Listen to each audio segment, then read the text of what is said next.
I wonder what that first conversation was like in the office or something, where it's like, look, Rob, like, you know, Red Bull's taking over now. It's a big corporate company. We're investing all this money into it. They're shitting out Lego Death Stars. It's got to stop. Exactly. They're like, we need a collar, and we need you to be wearing a collar, and we don't need any more shitting out Lego Death Stars, all right?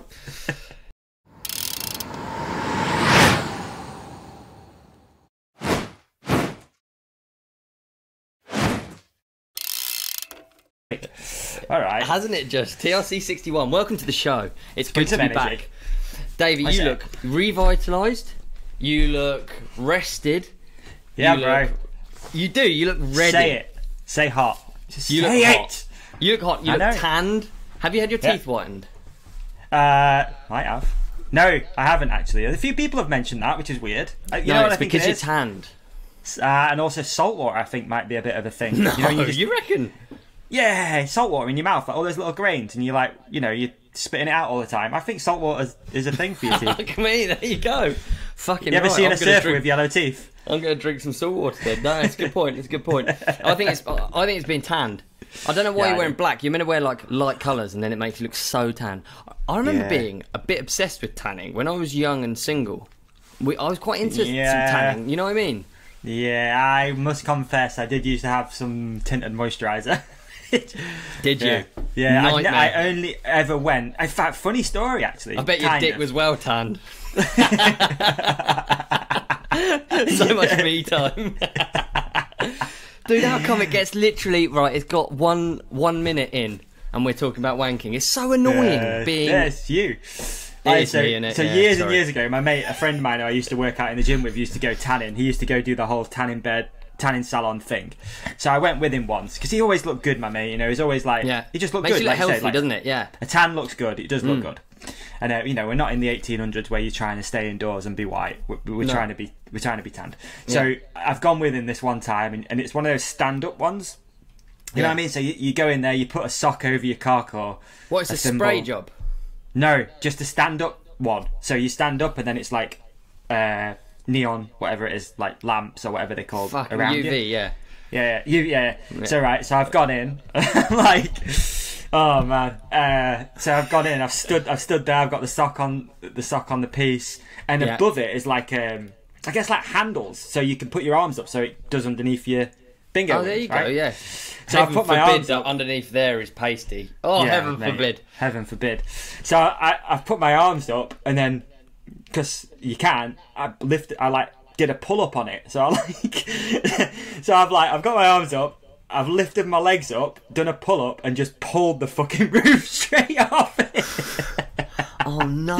So I totally forgot about this story until now. So I've pulled the thing down. A lot of the like lamp, you know, long strobe lights and shit, yeah, like go off, and I was like, so yeah, just peaced out. I was like, okay, that's me done. Just left. Did you? Yeah, you just said, yeah, session's over. Session's over. Peace out. Don't worry about it. And dude, like the whole thing just like came down in my arms, and I just like propped it back up and just was like, right, peace out. See you later. I wonder how much money that would have cost to fix. Oh man, I'm so sorry. No. Fitness first. It was fitness first, dude. They'd gone bust now anyway. Probably because of that. All of their tanning things broke. Yeah. I've never been in one of those ones. I've been in one once, and it was when we were in California and we went for a trip, and we were sort of like in the height of like the trying to be tanned phase, and the weather for the last sort of 3 days hadn't really. It was overcast, which doesn't really happen in California much. So we were like, "Fuck it, we're gonna get something before the flight." Actually, I think Bren's told this story. We ended up so burnt. You know, like, because we just all picked the highest setting. It can't be good for you, can it? It literally like blisters. No. I had blisters all over my arse, and I sat on the plane. They came up. We did it just before we got to the airport, and then they actually sort of like surfaced on the flight. I was so uncomfortable. You feel boiling hot, don't you? And you sweat. Oh man, just glowing red. Yeah. That's funny, bro. So did you do some tanning? Did you do some hanging out? Where have you been? What have you been up to? So let me give you a rundown, dude. Please. Me and my lovely girlfriend Emma, we've been to Kefalonia, a small. Well, it's not even a small Greek island. It's one of the biggest Greek islands, apparently. So we went to Kefalonia, dude, and honestly, it was the dream. I forgot how good it is to take a holiday. Genuinely, it's been 7 years since we took an actual holiday together. We've done like little bits, like day trips and, you know, maybe a weekend here and there. But it's the first time in 7 years that I've taken a week off work, which has been weird. I wrote like a whole like blog thing about it the other day and sent it out to our mail shop people, because it's like, you forget, don't you? I do. Like, I forgot like how nice it is to disconnect from everything. So full disconnection as well, dude. Like we went in there, we were like, right, phones off, we'll carry them with us in case of emergency, but for the most part it's just going to be for taking photos and stuff. I took 2 photos the whole holiday. That's how bad I was. But yeah, dude, we just fully disconnected. Kefalonia was the dream. Absolutely beautiful. If anyone's ever been, well, you've been, so you understand, but if you haven't, it's definitely one I'd suggest to go and check out. So what's it like? What's it like? What sort of place is it?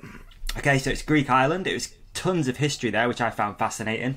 They had an earthquake there in 1935, so it destroyed the whole island. It was like one of the biggest earthquakes ever recorded in the Greek islands, and it destroyed every building. So apparently, like, yeah, they had like a 2 foot or 2 meter, I can't remember. It's quite a big difference there. Like flex in the country, and it just knocked everything down. So then it was like rebuilt by volunteers, most of them Italian. So there's tons of sort of Italian architecture, which was really interesting. So yeah, a lot of people left after that because obviously their homes were demolished, and there was like, you know, rampant poverty on the island because all of the places to find food, I guess, and stuff like that were just covered in rubble and stuff. So yeah, it's tons of history there. It was also Nazi occupied for a while, which I found pretty fascinating. So the German Nazi took it over throughout the war, which was really interesting because there's like tons of bunkers there and history about that. But for the most part, dude, like super quiet Greek island. It was no partying or anything like that. We ended up getting like an all-inclusive. Nice. Yeah, which we didn't use too much, but when we did, it was actually really nice. So shout out San Giorgio Hotel. So did you stay in it? I didn't drop the influencer card. I didn't do it. Should have given it a go, dude. Again, a shout out. Come on, you should have got a discount. But so the all-inclusive aspect, what does it mean? Does it mean you literally can lie down and people bring stuff to you? I've never done one. Is it? Yeah. No, is it? I've never done it either. It was all new to me, and I find it quite awkward. So we didn't use it that much. I find it weird asking for things without paying. I've discovered that about myself. You know when you just go to the bar and you go, a rum and coke and a beer, please, and they just give it you, and then you walk off. I found it a bit weird. I don't know why. It's kind of what you pay for. But yeah, I just didn't like it. I didn't like asking for things and not paying for it. Yeah. So we didn't use it too much, honestly. Like, we wanted to go and, you know, discover all of the local eateries and tavernas and stuff like that anyway. So general day would be wake up super early, go for a swim, like a sunrise swim, which was beautiful every morning. We were looking for dolphins. They got dolphins on that part of the sea, Ionian Sea. Then we go back. It's quite funny. Our hotel, our room was at the top of a massive hill. Like, this hotel's a bunch of small, different, I guess, small buildings that have got like 3 or 4 rooms on them, and it's built on a cliff. So ours was like at the top. We were up in the sky. In the rafters. We were in the rafters. So every day you could either get a free cab, which would take you up there, or you could walk it up. So again, felt awkward getting the cab. So we walked it every day. So that was a bit of a workout in the morning. Nice. And then go get the all-inclusive breakfast, which was amazing. It was just like a buffet style. It wasn't creepy, like you had to go and ask for stuff. It was just a big buffet. So you used your bed and breakfast. You used your all-inclusive as a bed and breakfast, basically. Basically, yeah. And then we'd go out. I also discovered on this holiday that my girlfriend is a bit of a slave driver when it comes to being on holiday. She doesn't want to stop at all for 1 second. We were just go. From the moment of opening our eyes, she's like, right, swim, and then it's like, right, breakfast, and then right, get in a taxi, and then really, dude, yeah. I was really hoping, in a way. I'm glad we didn't, because there was so much to discover on the island. But like, I was hoping for a few days where we were just laid on the beach, just chilling. Didn't go in the pool at the hotel. Didn't go in it. Didn't have lunch there. Just we were just out. Way. Yeah, we were just sick. out. I can't imagine doing the full all-inclusive experience. I'd like to. You can tell people do it, man, and it's kind of. There's a few major takeaways that I had from this holiday. A few things, mainly that like you could walk to the bottom of where our hotel gates were to get into it, across a road, and you could walk down to the ocean, and it was like a cove. It was beautiful, dude. Like, insane, gorgeous, crystal clear waters, snorkeling, looking at fish.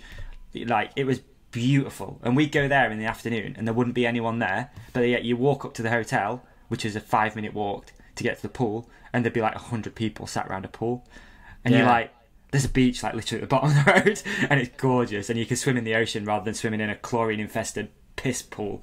So I found that kind of weird that people do that, man. Like, they go on the all-inclusive thing, and you see them every time we were there. They were like eating, drinking for free. You could drink for free all day. You could just sit by the pool and just order beer after beer after beer after beer, which I found pretty fascinating. You do pay for it in the thingy, don't you? Surely it's like it was more money than a normal hotel, right? We honestly didn't even know that we'd booked all-inclusive for this holiday. Oh, really? We didn't even know until we got the confirmation through and it said all-inclusive, and we were like, oh, that's handy. It's kind of helped, the hotel was a little bit further out than a lot of the main stuff, which was nice in a way because it was quiet. But yeah, beautiful. If anyone's not been, put it on your list of things to do. Kefalonia. And we also went on a day trip to Ithaca, which is the opposite island at the side of it, basically, which is incredible. That was like super small.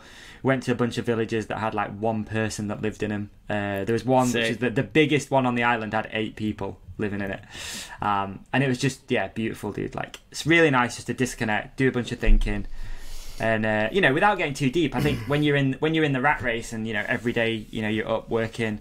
Emma and I, we both pretty much work from home at the moment, and you forget like what it is that you love about that person because you just existing together. Does that make sense? Yeah, I hear you. The routine, probably have that, and then you go away and it's like, oh, we actually have loads of fun when we're just together hanging out, and it's like, oh, I remember, like, this is why we fell in love all those years ago, because we actually have a great time together.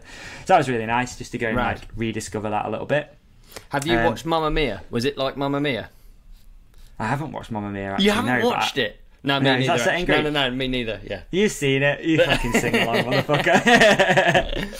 You've seen it. Mamma Mia is a super girly film, isn't it? But yeah, I've watched Mamma Mia. I'm not. Yeah, is it set in Greece or something? Yeah. I think so. I think it's on a Greek island. Okay, makes sense. Yeah. It makes sense. I can envisage some clips from it. Like the traditional white houses. Exactly. Yeah, crystal clear waters. So yeah, dude, beautiful. Like, absolute stunning holiday. Couldn't have asked for anything better. Every day was better than the one before it, which was really cool. Wicked. Like that's rare, right? So every day was better than the one before it, and we just got to do some fun shit, dude. From boat trips to coach trips. Feel revitalised now? Yeah, it's a bit of a crash to reality, though, isn't it, when you get back? Yeah, that's the thing, I can imagine. Like, there's a bit of a thing. It's been a long time since I've done that personally, like disconnected and gone away and had a really great time. So yeah, coming back's been a bit of a trip, but yeah, I came back to a bit of a drama as well, which I'm gonna share with you. Go on, let's hear the drama. It's funny. It's not really a drama. It's funny though. So while we're away, is it fridges in the river again? Oh no, we didn't see any fridges in the ocean. Just tons of fish, no fridges. So while I'm away, really tried to not go on my phone or anything like that. Like, really tried to disconnect. And I want to circle back to that actually at some point as well and talk about that. But really tried to disconnect. Anyway, we're on this boat trip. We're in the Ionian Sea. It's beautiful. We're just like looking for dolphins and this and that. And I thought, I'm going to take a photo, so I'll turn my phone on. At the same time as I turn my phone on, my dad rings me. Literally at the same time. So I'm like, it's weird. I answered it. I'm like, hey, you alright? And he's like chatting away. He's like, yeah, all good, all good. He said, I've sold your car. I said, what? He's like, I've sold your car. So I said, funny, cool, all good. I'll be back in a couple of days, so I'll catch you then. Hilarious. Started laughing. He's like, no, seriously, I've just sold your car. I was like, but, nah, you're joking. Anyway, I'll see you in a bit. It's really nice here. I'm just going to carry on enjoying my day. I'll see you when I get back. He's like, okay. Like, anyway, he's a bit tentative. He's like, all right. So puts the phone down. So yeah, didn't really think much else of it. I thought, there's no way to sell my car. My car isn't for sale at all. Like, it's not for sale.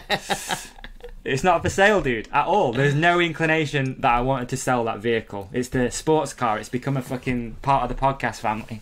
Seller's going to sell, though, dude. Seller's going to sell, dude. And it turns out a seller is going to sell. So I get home, we pull up outside, and guess what? Car's gone. So he sold it. Car's gone.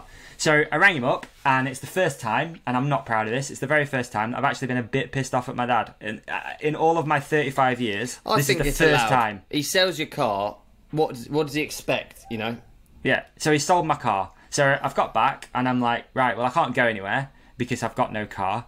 So I rang him, and I'm like, look, man, I said, it's hard to be it's hard to be angry here because it's you and you're my best friend. Like, it's hard, but this is an inconvenience. And what have you even got for the car? Because it was a nice car, dude. You know, I'll be honest. It was a nice car. I gave £1,000 for it, and I knew there was a bit of profit in that because I wanted to go on this journey of trying and get a better car throughout the next couple of years, right? Has he upped it for you though? No. What did he get for it? 1,100, and bear in mind, me and my dad, we split profit, dude. So I've made 50 quid on this car, and it's just got 200 quid's worth of tyres on her. So I'm not happy. No, I wouldn't fill out all those forms for that much. You know what I mean? It always blows my mind that people fill out all those fucking forms, all the DVLA, this and that. Sorry, I didn't mean to. That was genuine swearing. That was. I don't like the forms. I don't like that stuff. I don't like it. I don't like doing it when. Not only is there no plan of replacing the vehicle, but also I've got a lot of things going on at the moment. I've got, we've got my mum's away on holiday, so I've got to look after her cats. They're a 25-minute drive away. My dad's gone on holiday now after selling my car. Bet you he's taking that profit, taking that 50 quid, and he's out there. He's he's on vacation. Yeah. And then I'm looking after my brother's cat. So at the moment I'm cat sitting 3 lots of animals, and I have no way of getting there. So the story unfolds. Let me carry on. Let me carry on. So sorry, I'm wasting your time here. So anyway, so we've got a lot of things to talk about. It's fucking sold. It's gone. Yeah. What are you going to do? Has he got a workaround or what? Well, I'm pissed off at him. So I'm like, dude, how am I going to solve this? I can't even replace it for that much money. I've got 1,100 quid apparently. Like, what on earth can I buy for that at the moment? He's like, leave it with me. He rings me back. Half an hour later, I've bought you a Renault Clio. I said, Dad, I don't want a Renault Clio. I didn't sell my 1 Series BMW to replace it with a Renault Clio. He's like, but it's going to get you out of trouble. So I was like, fucking hell. All right, dude. Where did the trouble come from, Dad? Where did the trouble come from? This is a terrible story. I'm sorry. It sounds like I'm being a real bitch. But like, so then he drives over to my house to pick me up, to take me to pick up a Renault Clio, which I've bought, which I have no idea what it is, what it's about. Like, I don't know anything about this vehicle. So we had a bit of a discussion in the car. I was like, look, man, like, you've sold my car from underneath me. It was pointless. There was no profit in it, which I'm not really that bothered about a little bit, but it's kind of like just an inconvenience now. 200 quid. It had new boots on, dude. It had new boots on. It was nice. Like, it was reliable. I knew it. If I go see customers, it doesn't look like I'm turning up in a bag of shit Renault Clio, so I'm a bit pissed off at this point. So then we're driving down to his garage. You know, my dad's a car mechanic / car dealer. We're driving down there, chatting away to him, and I'm like, look, I need to buy a van. Yeah. I need to buy a van. That's going to solve like so many of my problems. They just can't find any at the moment, like the right money. He knows this. We've had this conversation 1,000 times. He then says, oh, there's a Mercedes Vito in our yard for sale. It's been there for like 2 months. So I'm like, what? He said, yeah, it's been there for like 2 months. Did I not tell you about it? I said, no, Dad, you didn't tell me about the 116 Sport Mercedes Vito that the guy desperately needs to get rid of that sat outside your garage for 2 months. You didn't tell me about that. No. You just sold my car. You just sold my car. So basically I've ended up buying this Vito now. But nice, dude. The issue is that my dad is old school, which is brilliant. I love this about him. It's how I've been brought up. Yeah. Like, you only spend what you've got. You don't borrow money. Yeah. Like, you know what I mean? So this Vito is a lot more money than what I would normally just pay at cash for a car. So in his head, he's like, why would you ever do that? Like, why would you spend that amount of money on a vehicle when you can get one for £1,000? Like, that's how yeah. It's tough. It's tough to explain unless you like really know my dad. But I was like, mate, like, that's an absolute bargain. What this guy wants for this van is an absolute bargain. So I'll buy that, and that's going to solve all of these problems. So that's what I'm doing this afternoon. I'm going to pick up my nice new vehicle. Well, I guess his defence, he just thinks like how mechanically sound stuff is, and he probably thinks about the depreciation. So he thinks about. Dude, he does. It's great in a way. Yeah. Like, one of his things was like, well, you've had it a while. It was time to get rid of it, and I was like, yeah, but not for as the same amount of money that what I paid for it. Yeah. I hear you. That's frustrating. Yeah, it's kind of like, it's annoying. It's not what we do. It's like a family, right? Let's round of applause. He's got himself a van. He's back in the Vito. The Vito, so nice. He's back in the Vito.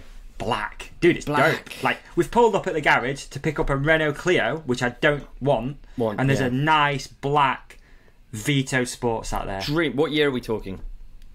64, so it's not new. Oh, but it's good. Like, for a cash buy, not least, it's a good deal. It's good. Wait, no, 64 is well new, isn't it? Isn't that 14? 64's Is it 14? I think it's...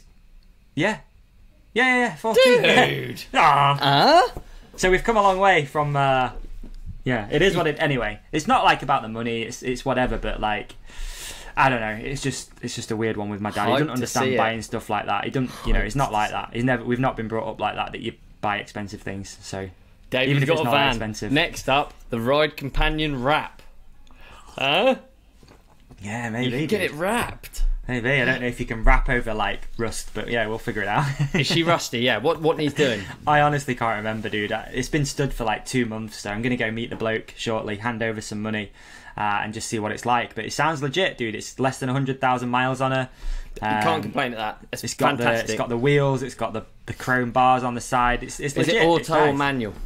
I think it's a manual. Again, I don't know much about it. It was just like, I'll buy that. It's going to solve all my problems rather than having to drive around in a Renault Clio. Well, I'm hyped for you. Not that there's anything wrong with a Renault Clio. Renault Clio is great. It's a lovely one, actually. I've actually got it. I did buy it. I bought that as well. So that's on the drive.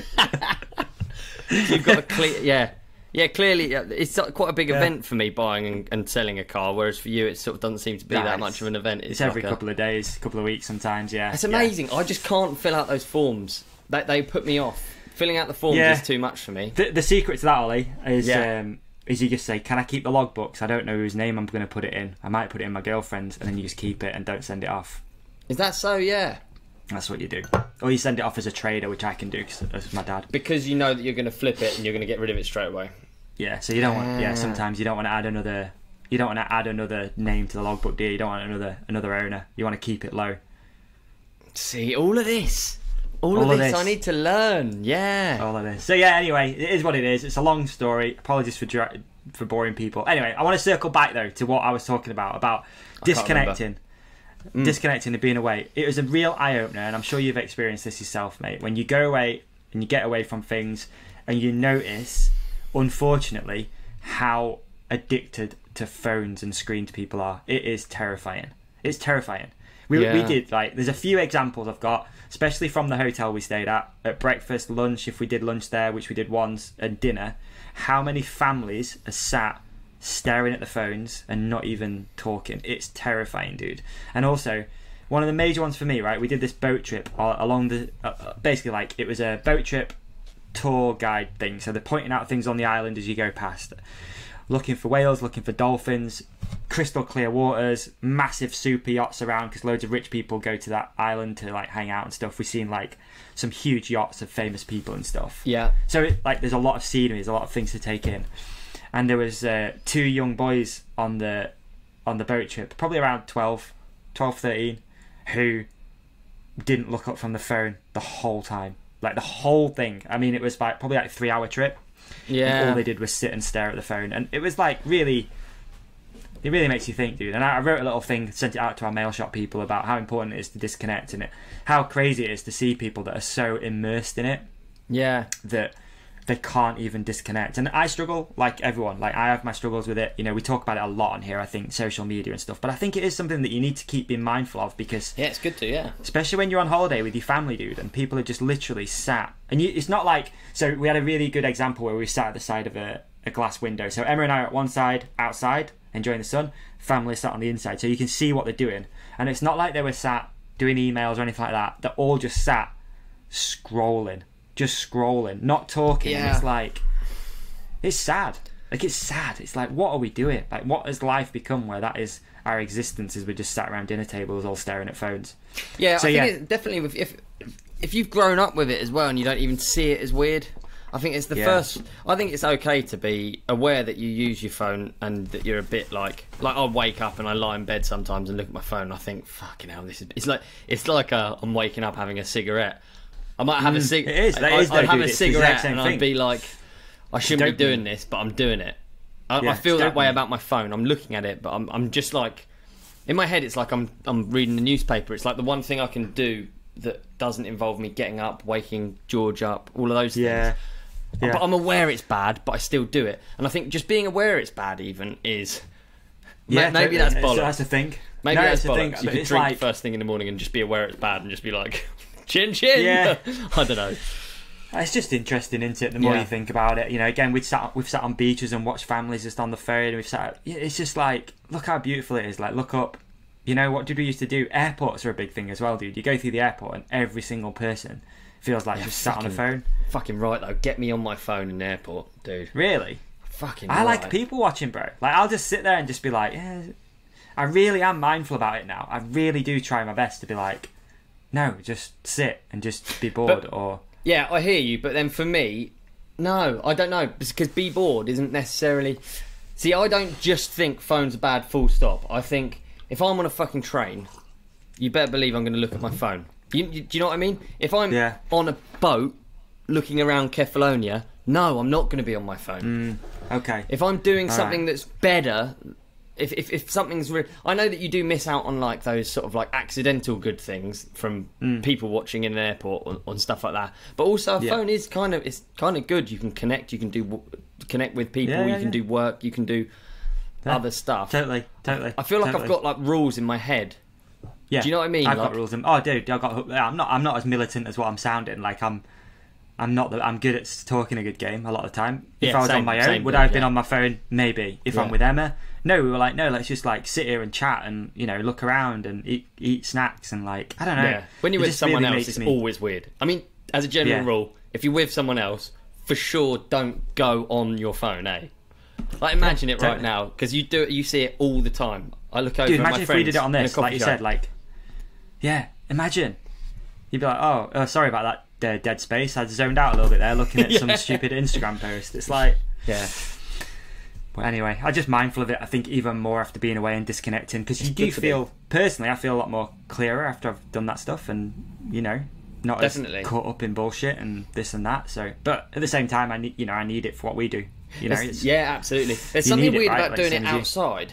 I always notice that maybe that's fucking weird. But if I'm on a ride on my own, there's something weird about if I stop and then I look at my phone, even if it's to check whether I'm meeting someone in the woods or whatever. Not like that. When I'm meeting someone on bike, I might check my phone and find out where they are, or I might, you know, just for planning purposes. There's still something weird about being on your phone in the woods or whatever, I feel like. Good point. Fuck maybe. Those. I always remember that meme of like 1920. It was like people at the tube now, everyone's looking at their phone, and then people in the 1920s, everyone's reading the newspaper. Yeah. And kind of, there's part of it that it's just the newspaper would all just be the Beano. That's what I think of today's phone use, wouldn't it? It would just be like... Just dandy, Yeah. That's true. Who knows? I think it was... again, we had this... when we were away, we had this tour guide called Diamond, who was amazing. She was an Aussie. She'd moved to Kefalonia. And we'd always, like... We do these, like... One of the tours we did, there was, like, a bunch of different stops along it. So we stopped for, like, lunch. We stopped for a coffee, blah, blah, blah, blah. And every time she'd go and sit on her own. And then everyone else would sit and just either look at the phone or, like, they'd talk amongst themselves and stuff. It was just one of those moments where you're like, I'm just going to go and talk to her, because why would she be on her own? Like, why is no one making an effort to actually have a conversation with this woman? And we just sat, and me and Emma, and we had like really nice conversation with her about politics and fucking all sorts of stuff. And it's like, if you just sat and gone on your phone, you wouldn't have got that. You wouldn't have had that. So true. No, that's a really good point. Yeah, that is a really good point. Yeah, it's like, she was just used to it. She was like, this is what happens. Like, we pull up at a coffee shop, everyone gets off, they all can't wait to take photos and be on the phone and whatever, and then she just sits on her own, and it's like, she's like the most interesting woman ever. She used to date Roger Moore. She's fucking interesting. Like, I want to go and talk to that woman. So there you go. No, you are right. You are right. No, those moments you don't get, do you? And they're sometimes the best moments, the in between moments, the by accident ones. Yeah, you are right. Totally. Yeah, because we're so self-absorbed in like virtual contact that we forget what actual real contact is. Yeah, absolutely. Sometimes you don't want it, but sometimes you do, I think. I am mindful that it's like I find myself much like you, just thinking they're just bad, but then I'm like, dude, I use it too much for it to be just bad, and it's of too much like benefit to me for me to just say it's bad. But you are quite right. Yeah, in the airport, I should stay off my phone. Sometimes I just think, look at planes, watch people fall over. Airports piss me off though, just the fuss and bother and all those like printing out the plastic things with all the papers in. It's tough. It irritates me, all of that stuff. Yeah, we were lucky with that, you know. We weren't like loads of border shit or anything like that, but still it was, I hate airports, done way too much. At least I went to the right one this time, so that was a bonus. Cashback. So cashback. Went to the right one. Nice. What have you been up to, man? Anyway, enough about me.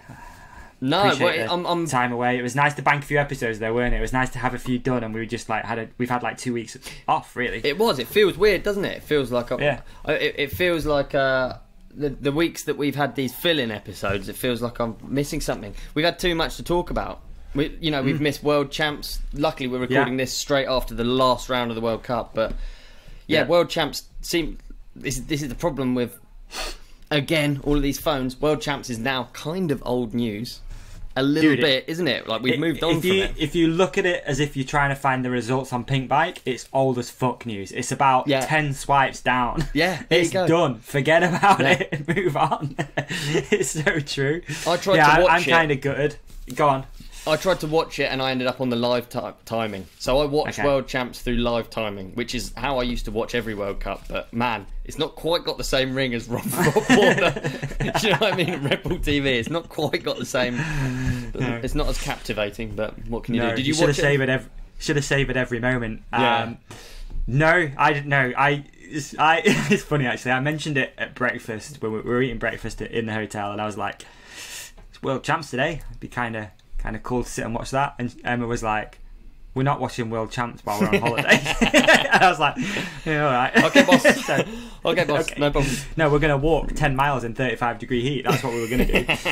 Which we actually did. It's fucking brutal. So yeah, I didn't unfortunately watch it. Obviously, I tried to keep an eye on what was going on best as I could. But dude, you can't watch everything. We're not that podcast. I'm going to give ourselves a little bit of an out on that one. You can't watch everything. You're busy doing some stuff. I was busy away. Busy. Yeah, you're busy. So I didn't watch it either, dude. But it's great to see that what we got? We got Bruni. We had three French on the podium. I don't know. I know, right? Great. Hard to bet against them at the minute, isn't it? So we have Bruni, Valley, just the winners. Again, how bad is that we're just focusing on the winners? But that's what we're focusing on. Jenna won in the junior women's. Hyped actually. Amazing. Because she's obviously on Beney's team. We've ridden with her a bit, and she came over and trained in the winter over this way. So New Zealand, I believe. Yeah, that's right. Jenna Hastings. Yeah. And I think her YouTube channel is Janae. If anyone wants to follow her on there, she's just started. She's obviously, contracted too. yeah. No, but I mean, she sees what benefit it can have. Bernard is now like he's like a news outlet for World Cup content, isn't he? You go to Bernard's vlog. He does a great job of it. Yeah, exactly. Yeah, and it's out really quick. It's super. It's quick and dirty, but it's like it is what the World Cup is. You get a bit of behind the scenes, and I think Janae's going to be doing the same thing. I haven't actually watched hers yet, so they might be really overproduced and like. But I somehow doubt it's shot like National Geographic. Yeah, exactly. And we got Jordan Williams in the male juniors as well. So which is dope, man, for the UK. Yeah, really absolutely. Cool. We need shout out Jordan Williams. That's amazing. And obviously he beat Jackson, I think, crashed. So I mean, I'm not saying it was just Jackson he beat, but Jackson, I guess, coming into that race was going to be favourite. But I mean, those two, for all we'd obviously talk about Jackson a lot because he's like beating men's times, but like Jordan is too. Like they are close. It's not like he's got no competition. So that's true. Yeah, goodness gracious me, the future seems to be rather fast. It does seem to be rather fast. It seems to be rather fast, rather French, and a little bit of English, which is great. Yeah, right. So yeah. And it brings us on to the last round of the World Cup. I think you and I were both the same. We were both like, I don't want to bang on about the whole kind of Warner not doing it anymore, but I was like, I am gutted, and I'm a big Rob Warner fan, obviously. And we were both watching it, thinking we were going to get like a fucking closing speech or whatever. I really was. I think we're watching. It's the first time I think for a long time I've watched that show, like the end of what would you call it, like the wrap-up show, closing show. What's it called? The post show. Post show. Yeah, it's the first time I think I've ever actually watched that, to be honest with you, because it's like, yeah, cool, podium, great. So just move on with your life. But it's like it's the first time I've watched that, and it looked to me like Rob was holding back. It looked like he was holding back some tears at first, to be honest. He was, probably getting a little bit choked up and stuff. It's a lot, isn't it? Yeah, it's a lot. And I was like, we're going to go heavy here at the end. Like, they did the what's your favourite moment, and it went round the table. It went, Tracy, Claudio, Elliot, and then I thought it's going to go to Rob, and we're going to get this like hitter of a speech, and he just didn't deliver. Yeah, I know. It's a difficult one, isn't it? He had cross country the next day, which I didn't actually watch, and I don't know whether the speech happened, whether he did more of a closing speech then, or if it's even in his interest to do a closing speech. I mean, he's continuing. It's not like Rob Warner's now disappearing. It's just the World Cup's going to be a bit different. We're still no doubt going to see loads of Rob. It's not like he's going to stop being a commentator. And to be honest, I'd be surprised if that's truly the last World Cup that Rob Warner ever talks on. I'd be surprised, dude. I don't know. Yeah. I don't have any inside information or anything like that, but I just can't imagine it being the case. He is the voice of the sport, so... I think it was interesting that he left it on a bit of a hook as well, right? Like, saying, I promise you this won't be the last time, or he said something along those lines of... Yeah, that's right. Yeah, well, I mean, he's now with Red Bull TV, isn't he, still? So it's not like Red Bull is not going to do anything mountain biking from now on, is it? So it's there's a few rumours of him maybe taking over like the IXS or something like that. I don't know. Is that so? Is that so? I've heard some rumours, but I'm not going to disclose any rumours on the show. Rumours? No, we can't. It's not what we're here for. What I do have is a listener submitted article with 15 Rob Warner quotes. I can't even believe some of these. I guess some of them are from the Freecaster days. But I thought we could relive some of the greatest quotes, some of the best quotes through. Should we go through them? I'd love that. Is this are you using the Empora article?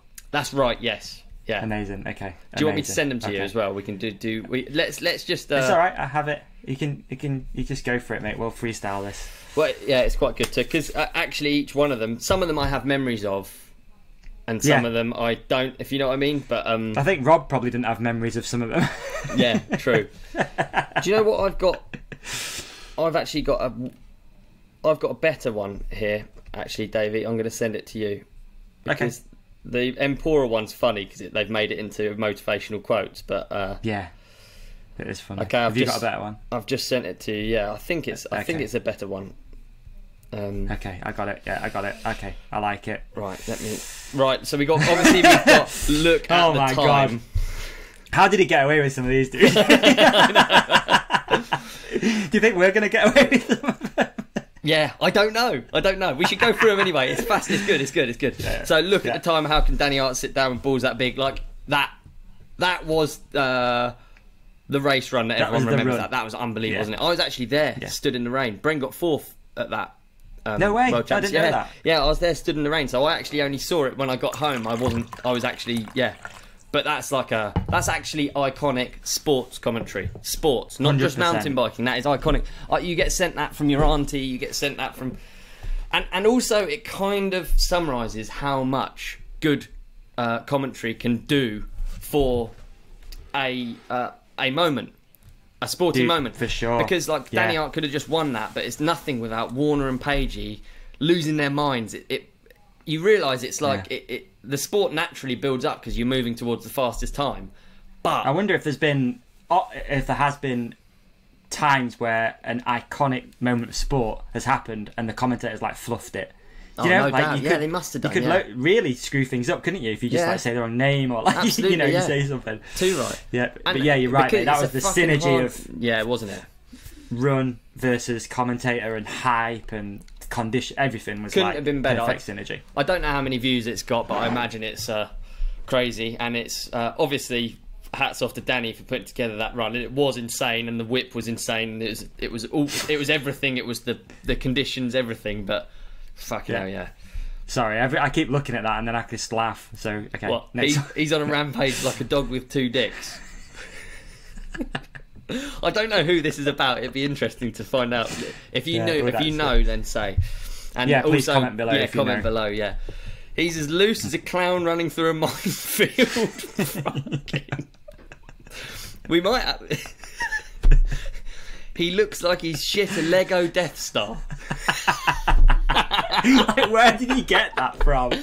Where did he get that? Dude, I feel like some of these have to be in Freecaster days, don't they? They can't be. Oh, they have to be. Because we've watched Rob Warner go from he's really pro. and he's practiced his art. He's now a polished professional. Some of these would suggest otherwise. They are from a time before he was a polished pro. I wonder what that first conversation was like in the office or something, where it's like, look, Rob, like, you know, Red Bull's taking over now. It's a big corporate company. We're investing all this money into it. They're shitting out Lego Death Stars. It's got to stop. Exactly. They're like, we need a collar, and we need you to be wearing a collar, and we don't need any more shitting out Lego Death Stars, all right? He's angrier than a man with a fork in a world of soup. Brilliant. Oh, man. Come on, Pete, get on those fucking pedals. I love that as well. Like you forget that there was a long period of time where Petey was still, like, those two are just like, in the UK, they're kind of the heroes of UK mountain biking, aren't they? And we were in an era where Petey was still racing, Warner was commentating. I mean, dude, it's hard to Good not mates, think partying. that's like, yeah, it's hard to not think that's not like, there's elements of the golden era of downhill mountain biking. Hopefully we're just on the cusp of the golden era now. I know it's the thing that old heads always say, the golden days, but, you know. Hopefully. Yeah, hopefully so. Who knows? Okay, here's a good one. Steve Pete has done more for downhill mountain biking than Osama bin Laden has done for terrorism. There we go, don't need to say much for that. I mean, they're all self-explanatory, we don't really need to... Yeah. Imagine if that's what he used at, like, on, like, Pete's last ever run.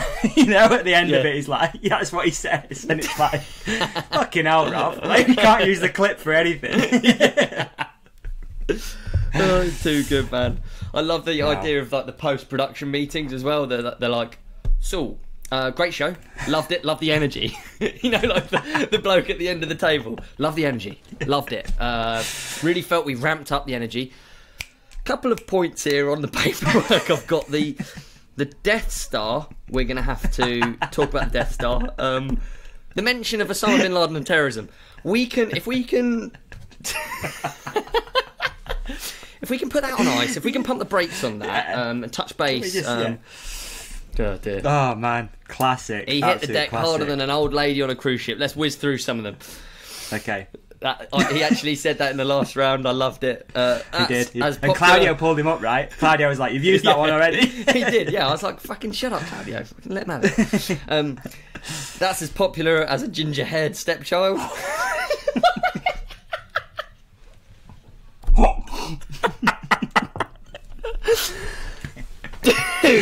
Oh man, he's all over the place like a monkey dry humping a football. He's off like a Jewish foreskin. Mate, these are unbelievable. Actually, he's off like a Russian border. That was mentioned a long time ago.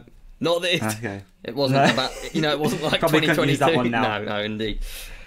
He's got less brain than a service station pasty. He would have opened up his arsehole like a vintage golf bag. That can't be. What the hell? When has he used that? It can't be. That must have been in the early days. Remember, in the early days, this was like a really basic production.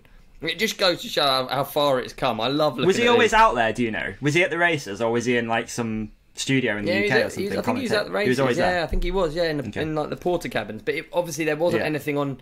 There was no like live TV presenting. There was none of that. It was more like a radio show. It was like a pirate radio station. Yeah. From what I remember it as, anyway.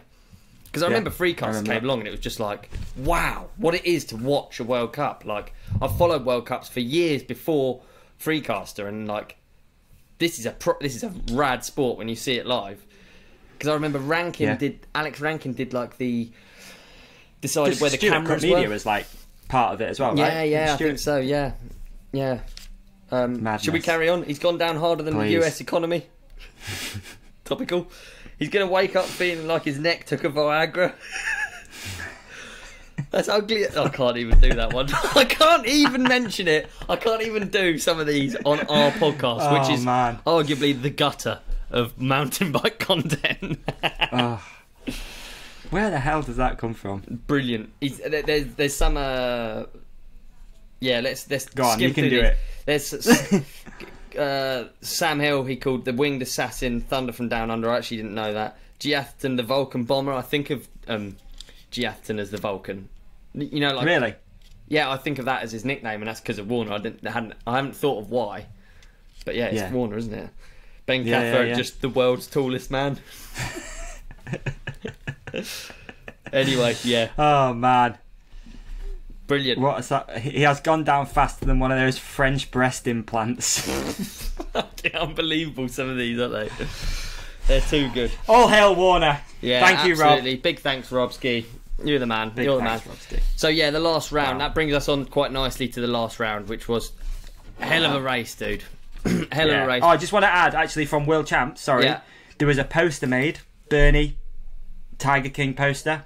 Yes. Which I asked the guy, I was like, what happened? We never saw it. It wasn't on TV, was it? Or, I thought some people had shared it. But unfortunately, it never made it to the race. Damn.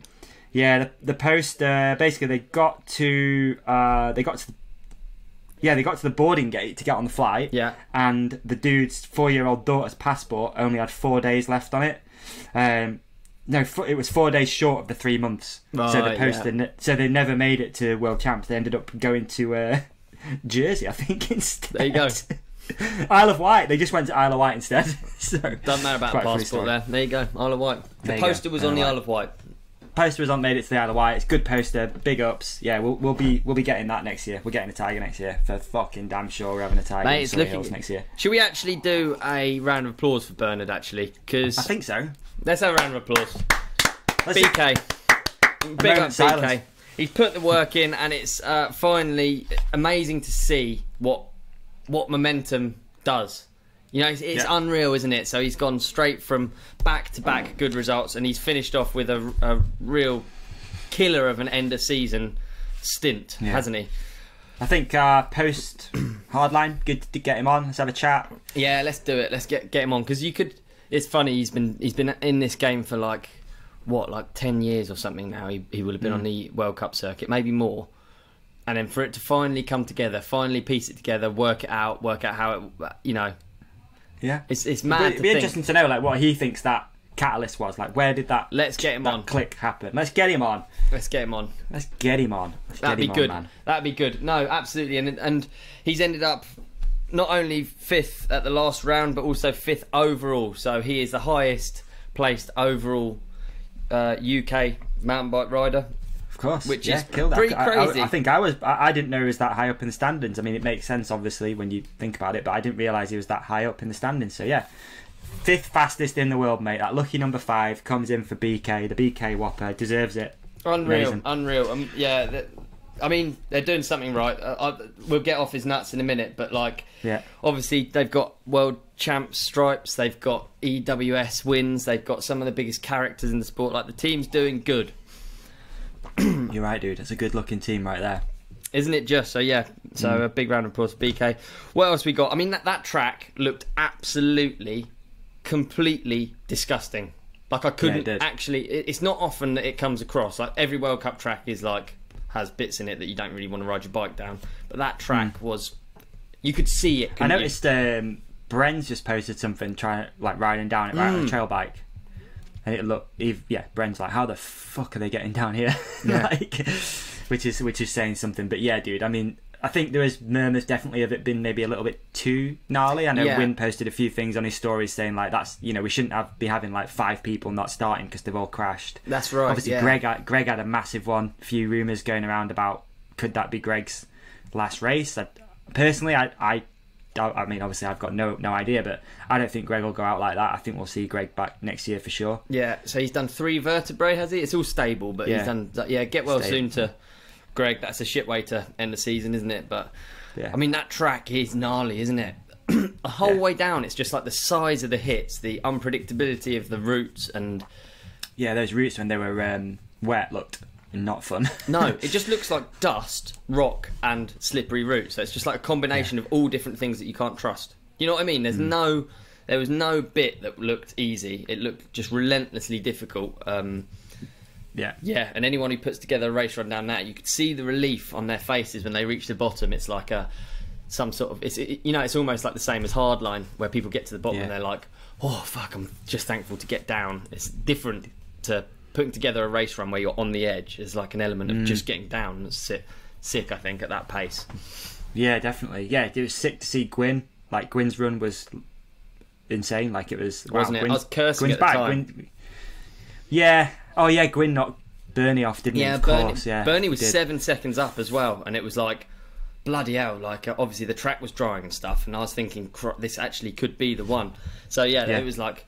It was good and bad for me anyway, because I always like it when someone like a character like Gwyn's back amongst it. I like it. It's just some sort of familiarity and like it's nice. I don't want to see Gwynny not do well. It sounds stupid.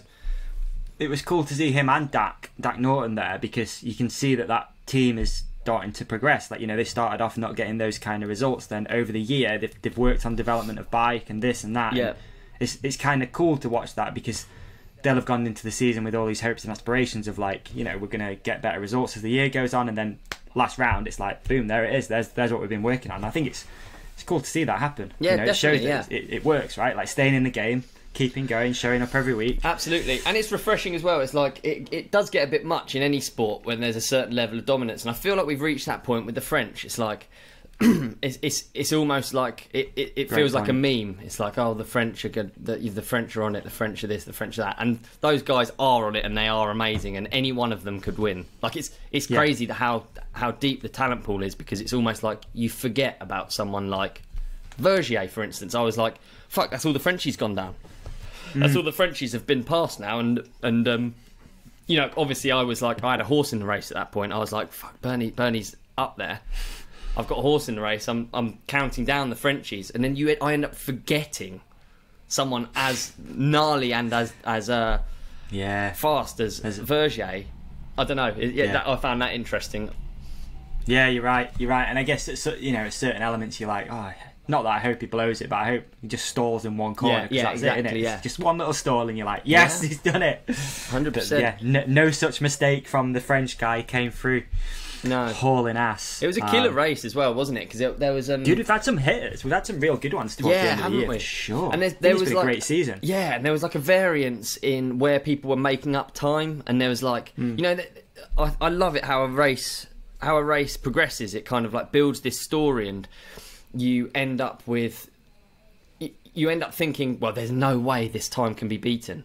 You know, which is so stupid because it happens time and time again. You get to the sharp end of the field, and the time does get beaten, but watching you don't see Bernard on the edge like that, and when you watch someone come down into the hot seat with a run like that, you just think, well, how can it? It's 7 seconds up on the last fastest time, which was the fastest anyone could do, and you just don't. You know, I was just thinking. Sorry to interrupt you there, dude. You know, a lot of people talk about with the cameras and covering downhill better, having more cameras, having more times, and you know, accessibility, I guess, to watching the whole run. There's almost an element of it's quite good that you don't see certain sections in a weird way, because the anticipation, you're like, where's he coming through? What's the split? I think if it was like a drone all the way down, it'd be different. Do you think that or not? 100%. There's 100% something in it. There's a reason why. Imagine if like in an F1 race there was an element of track that you didn't see. Yeah. And you'd be like, oh, what's going on? And then, oh, there you see it. There's the times. I don't know. It kind of adds an element to it, I think. There's certain...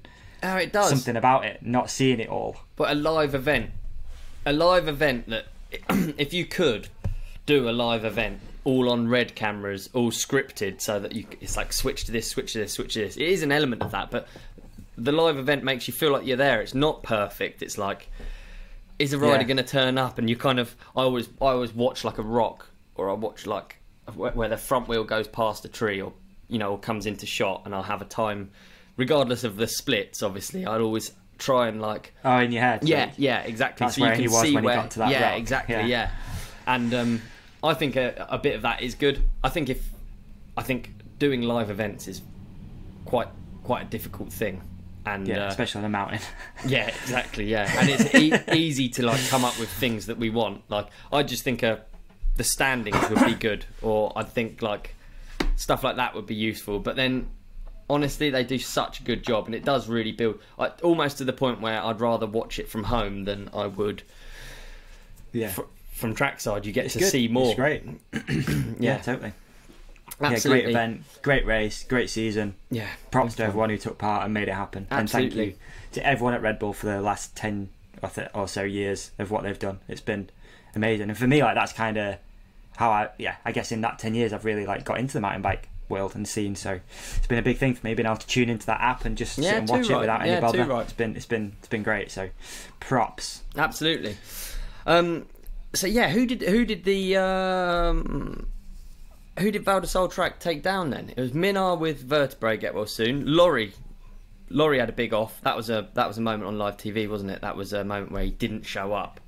Of course, yeah. I think Laurie's done a finger. It looks like he's done a finger and maybe a wrist, doesn't it? Yeah, something like that, yeah. I can't think of who else. I'm just looking now. I'm just finding it. I don't know if it has the whole thing. Yeah, so we got... sorry, one sec. Elite men. Joe Breeden didn't start. Charlie Harrison didn't start. Oh, hang on. I might be reading this wrong, dude. Sorry. I might actually be wrong. Yeah, I don't know. It it doesn't tell you when. No, it doesn't tell you DNF. Yeah. Okay. Yeah, I'm not sure. Anyway, it did take down some people. Yeah, it did. Jim. Yeah. There you go. Well, we should go for the results. Val di Sole results. If you want to. Yeah, for sure. So Cammy got 5th. Had she already wrapped up the season? I think this was her overall. She had to just get a result like a safe 5th. But am I right in thinking she broke something really recently and just got down? Yeah, that's right. Yeah, I think she had a shoulder injury. Yeah, something. Yeah, or collarbone or something. Yeah. Anyway. Yeah. Good for her. Jess blew it in 4th, and she's actually going to Hardline next week. I saw that. Yeah. Super interested in that. That'd be well cool. It will be. First girl at Hardline. I think it's sure. I think it's weirdly a good one to do because there's almost that camaraderie between riders on like follow me in and stuff like that. It's not, there's no. It's not like people. It's competitive, but it's not at the same time. Exactly, yeah. There's an element of just getting down the course that's cool as anything. But good on her for that. That's no joke, that course, is it? No, it's not. Valley's in 3rd, fresh off World Champs win. It must be hard to win World Champs and then go to the last round of the World Cup, mustn't it? Has it always been that way? Did it always World Champs ever been at the end? I feel like that. It has been before, yeah. It has been, but it just does it just calendar-wise. They fit it in whenever, I think.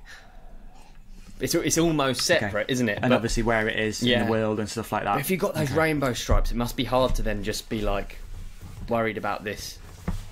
Fort Bill next year, dude. World Champs. There you go. Sleeper train. That'll be a big one. Please, let's do a sleeper train.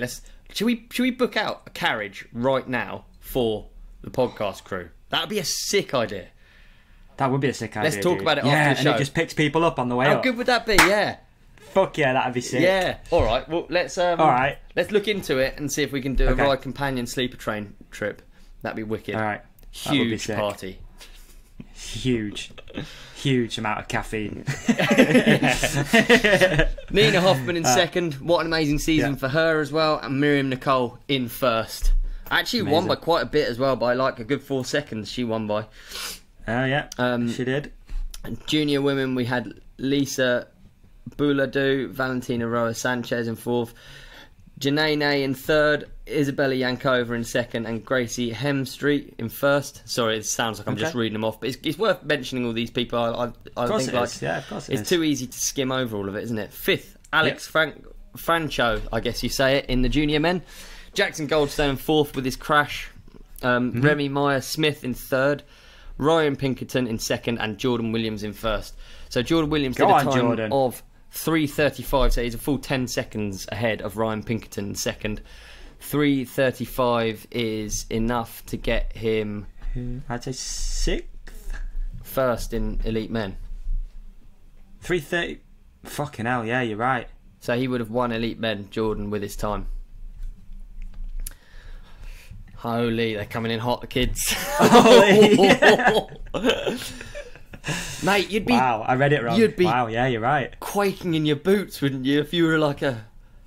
I mean, I don't really know. I actually, it's one thing I don't really know the rules on. I don't know whether you can, like...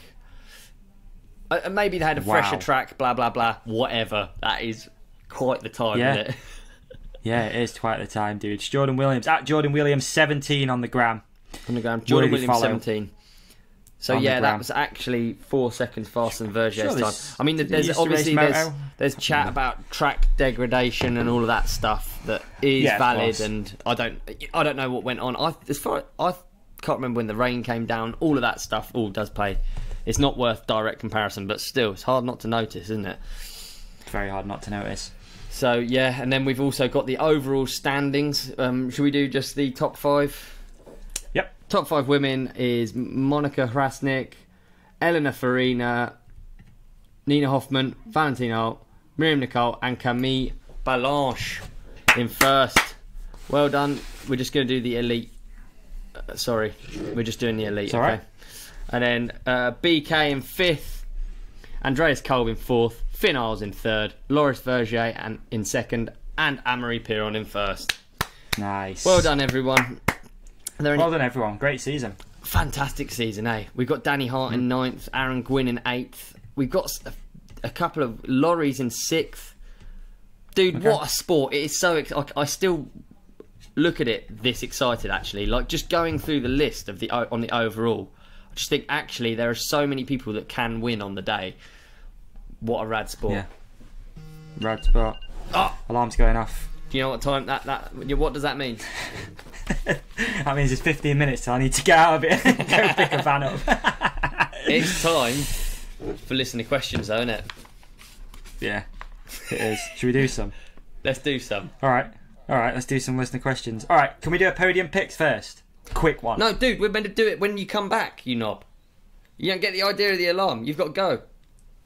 See you in a bit. Okay. Coming up next, listener questions, podium picks, and all the other fantastic segments. Peace. Peace. Alright, folks, I've said it before and I'll say it again.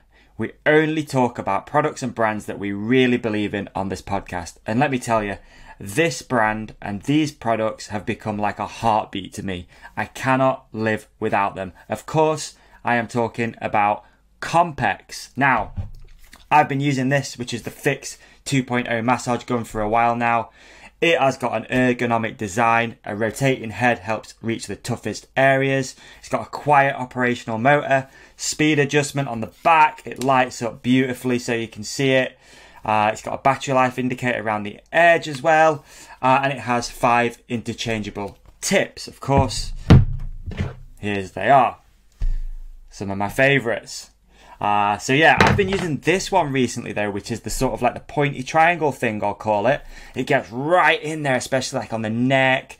Little pro tip, I don't know if this is something you should do. I've been using it on my face. It feels incredible. Like, you hold it quite far away on a super high speed and you just let that thing hit and just release all that tension from around your jaw, around your eyes. Obviously, as you know, you carry a lot of tension in your face. So I've been using it, finding it super helpful. I'm currently training for a marathon.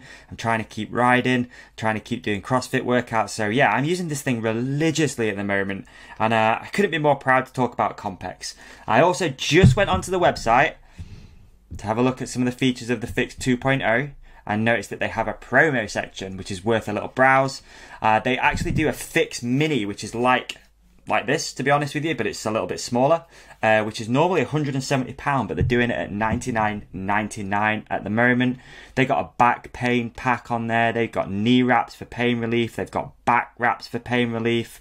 They got a core pack for ab and lumbar stimulation. If you want to get those Peter Andre abs, then you got to check that thing out. God, there's so much stuff on here again in that promo section. They got an elbow compression support. Dude, there's so much stuff on there. But anyway, of course, if you want to support the podcast and try some of the best recovery tools in the game, head to compex.com. If you enter the code THERIDECOMPANION, all in capitals, that's also going to knock you 20% off everything on the store. Unfortunately, it's only available to UK listeners or visitors on the UK site. We are going to work on that a little bit in the future, but at the moment it's just for the UK fam. And that's it, and that's that, folks. Check out Compex again. I couldn't live without this stuff. It's a game changer. Recovery is important. A little tangent here. It's something I've been thinking about a lot more recently, especially with all the running that I've been doing and also trying to keep riding. You've got to recover good, especially when you've done something hard, high output, because the next day you're going to be sore. So if you can alleviate that soreness, it means the next day You don't have to just sit around feeling sorry for yourself. You can just keep doing fun stuff. And that is the dream, really, isn't it, folks? That's what we're all waiting for and working for. We just want to do fun stuff and feel healthy. So yeah, compex.com. Check out the range of products. Enter the promo code The Ride Companion. It's going to get you 20% off. You're also going to be supporting the podcast. And that's it. And that's that. Thank you, Compex. You're the best. Yeah. Okay, and we're back for the listener questions. Mate, that was probably my favourite ad break we've ever done just there. Yeah, and mine. Yeah, it really gets me, that one. That was a good one, wasn't it? Yeah, really good. Really good. Have we got a lot of listener questions this week? Do we have any video submissions? Video submissions is what I feel that we lack. Oh, we probably have. Oh, mate, I haven't turned the phone on. Should we do it? I can turn it on. It can be live. It might. I think it's flat. The hotline is flat. We'll be better prepared next week. We've come in swinging for this one. We're better prepared next week. Yeah, next week we're going to be. Next week, thank you back for in routine. Video submissions, ladies and gentlemen. No doubt there is some there. I just haven't charged the phone. Before we do that, go on. Quick shout out to our winner of the Fantasy League, because I think that's important. This guy's taken part throughout the whole year. He's not been on the overall winner, isn't it? Yeah, we got an overall winner. Yeah. Oh, yeah. We got an overall winner. So this he's had a 4th. I'm just looking through now. He's had he wasn't even in the top 10 on that one. 15th. Is it who I met in Whistler? I don't know. I think it could be, dude. Let's search. What are you about to do the announcement? I'll search straight away. I'll tell you. Okay, so the winner of the Ride Companion podcast. Is it me? Pink Bike Championship, and the winner of a huge prize yet to be defined, but it will be huge. Defined. I'm just looking around the flat to see if there's anything. The winner is Kilo Lima. Kilo Lima. Big up Kilo Lima. Big up KL. He came through. He even went to an event to probably meet you somewhere in Canada. I don't know if that is the guy I met in Canada, but I feel like it would be, but who knows? Who knows? I'm just trying to think who it could be. I don't know, actually, dude. He said he was I don't know. It could be, that could have been Bake Nut. He is Canadian and won round 7. Maybe it was that.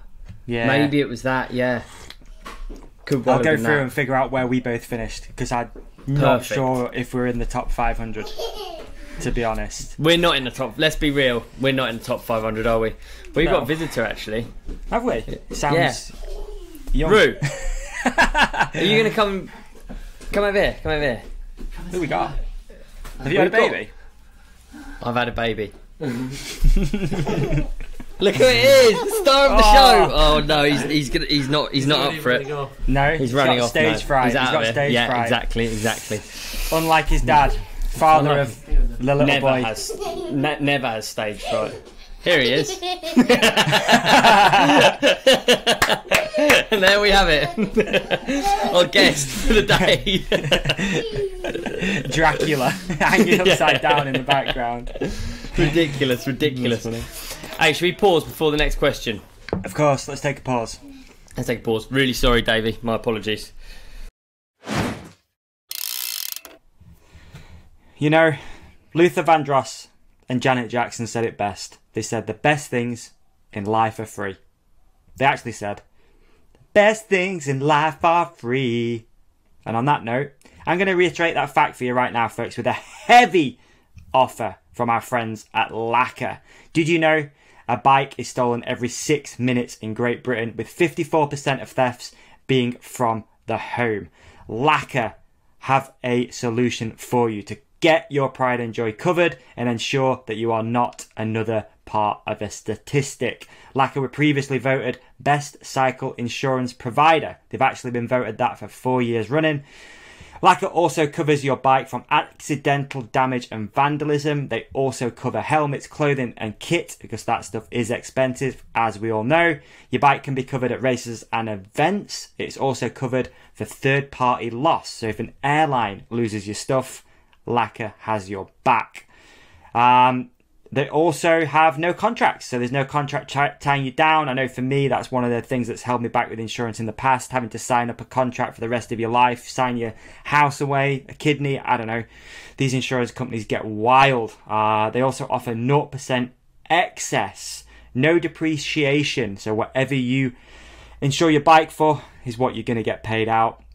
And the claims process is handled by cyclists, by bikers, which is really good because we're a good bunch of people and we know how it feels to have your pride and joy taken away from you. They're going to step in, they're going to get that claim sorted ASAP and get you back out on the trails, on the road, on the track, whatever it is you're pedaling at. We don't mind.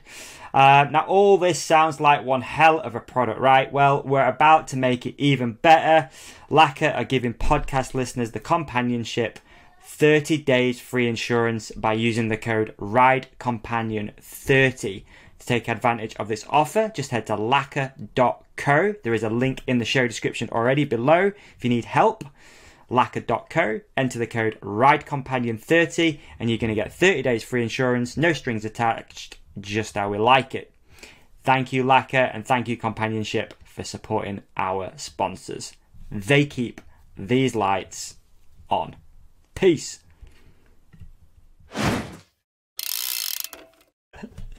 Period 3. Did we get another ad in after that? After the... Alright, I'll throw one in there, that'll be funny. Yeah, why not? Why Straight not? in. Ads, you're just selling. Yeah, absolutely. Selling big time, big time. Okay, so that's cool. We've got a winner. I think they did pretty well in the overall as well, eh? Who's that? The person you met in the in Canada? Or our winner, yeah. To our, you mean in the global? In the global? Yeah, one? in the global one. Yeah. That's a great question, actually. Let me have a look, see if I see him. Well, if he's done 10th overall. 10th overall, dude. Top 10. Mate, a worthy winner of our prize. We didn't just bring the masses, we brought the talent. Yeah, absolutely, yeah. Top 10, dude. Come on. I feel like we didn't take full advantage of that. We ended up with a massive league, the biggest one on Pink Bike. Yeah. And we didn't really give it much attention. We forgot about it a bit, didn't we? Yeah. This is the problem. You have to do thank stuff you, everybody. that you... Like, it never really works out if you're not... I don't even know how to log into mine. So, it's like... Dude, I know, I feel you. And the thing, it's like all of it. It's like everything we've been talking about today about social media. There's so much stuff that you can't keep an eye on all of it, right? So we've got that, we've got the YouTube, we've got so much stuff going on that you can't keep an eye on it. But Kilo Lima, reach out. Honestly, we'll hook you up with a nice little prize bundle. Yeah, too right. For competing and bringing home the dub. I talked to someone when I was in Whistler. Talking of social media, there is a new social media outlet in town. It's called Be Real. Have you heard of it? I have heard of it. I've seen it on a couple of vlogs already. You on it? I've got it so that I've got my name, but I mean, yeah, I don't know. I'm not very good at. I don't know how to use it, and I'm not willing to put in the time. I'll be honest. But it's an interesting concept because it's just a picture and a pic. So you take a picture going that way on your phone, and it utilises the lens going back, so it kind of, it's more photographic and it's more like what I guess Instagram was, where it was just kind of more I'll check it out. I'm going to check it out. The big three are tough to get away from, but check it out. The interesting thing about that I didn't mention about that was that a friend of mine knows the guy who started it and he's made for life. The investment that he's got is just, it's absolutely insane. It's crazy to think. He was apparently sofa surfing and then working on this app. He's like an app developer. And he's worked on it and now it's been bought and now it's the fastest growing platform and blah, blah, blah, blah. I find stuff like that quite interesting and quite inspirational. It is. Honestly, I've always thought about, even with this, and to be honest, it was the initial idea was through Hookit of having an app that you can. I'd love to do it for this though. It'd be so sick to have an app where the latest episode comes up, a YouTube link, and all that stuff's just contained in one thing. You got links to sponsors, all that sort of stuff. Good I've always idea, wanted to do that. Yeah. Link to the store, like everything would be so sick. There we go. I wonder if we have any of the companionship that are UX developers that can maybe create an app for us or help us. Reach out. And happy to do it for coffee. Great, reach out. Holla. A pat on the back. Oh dear.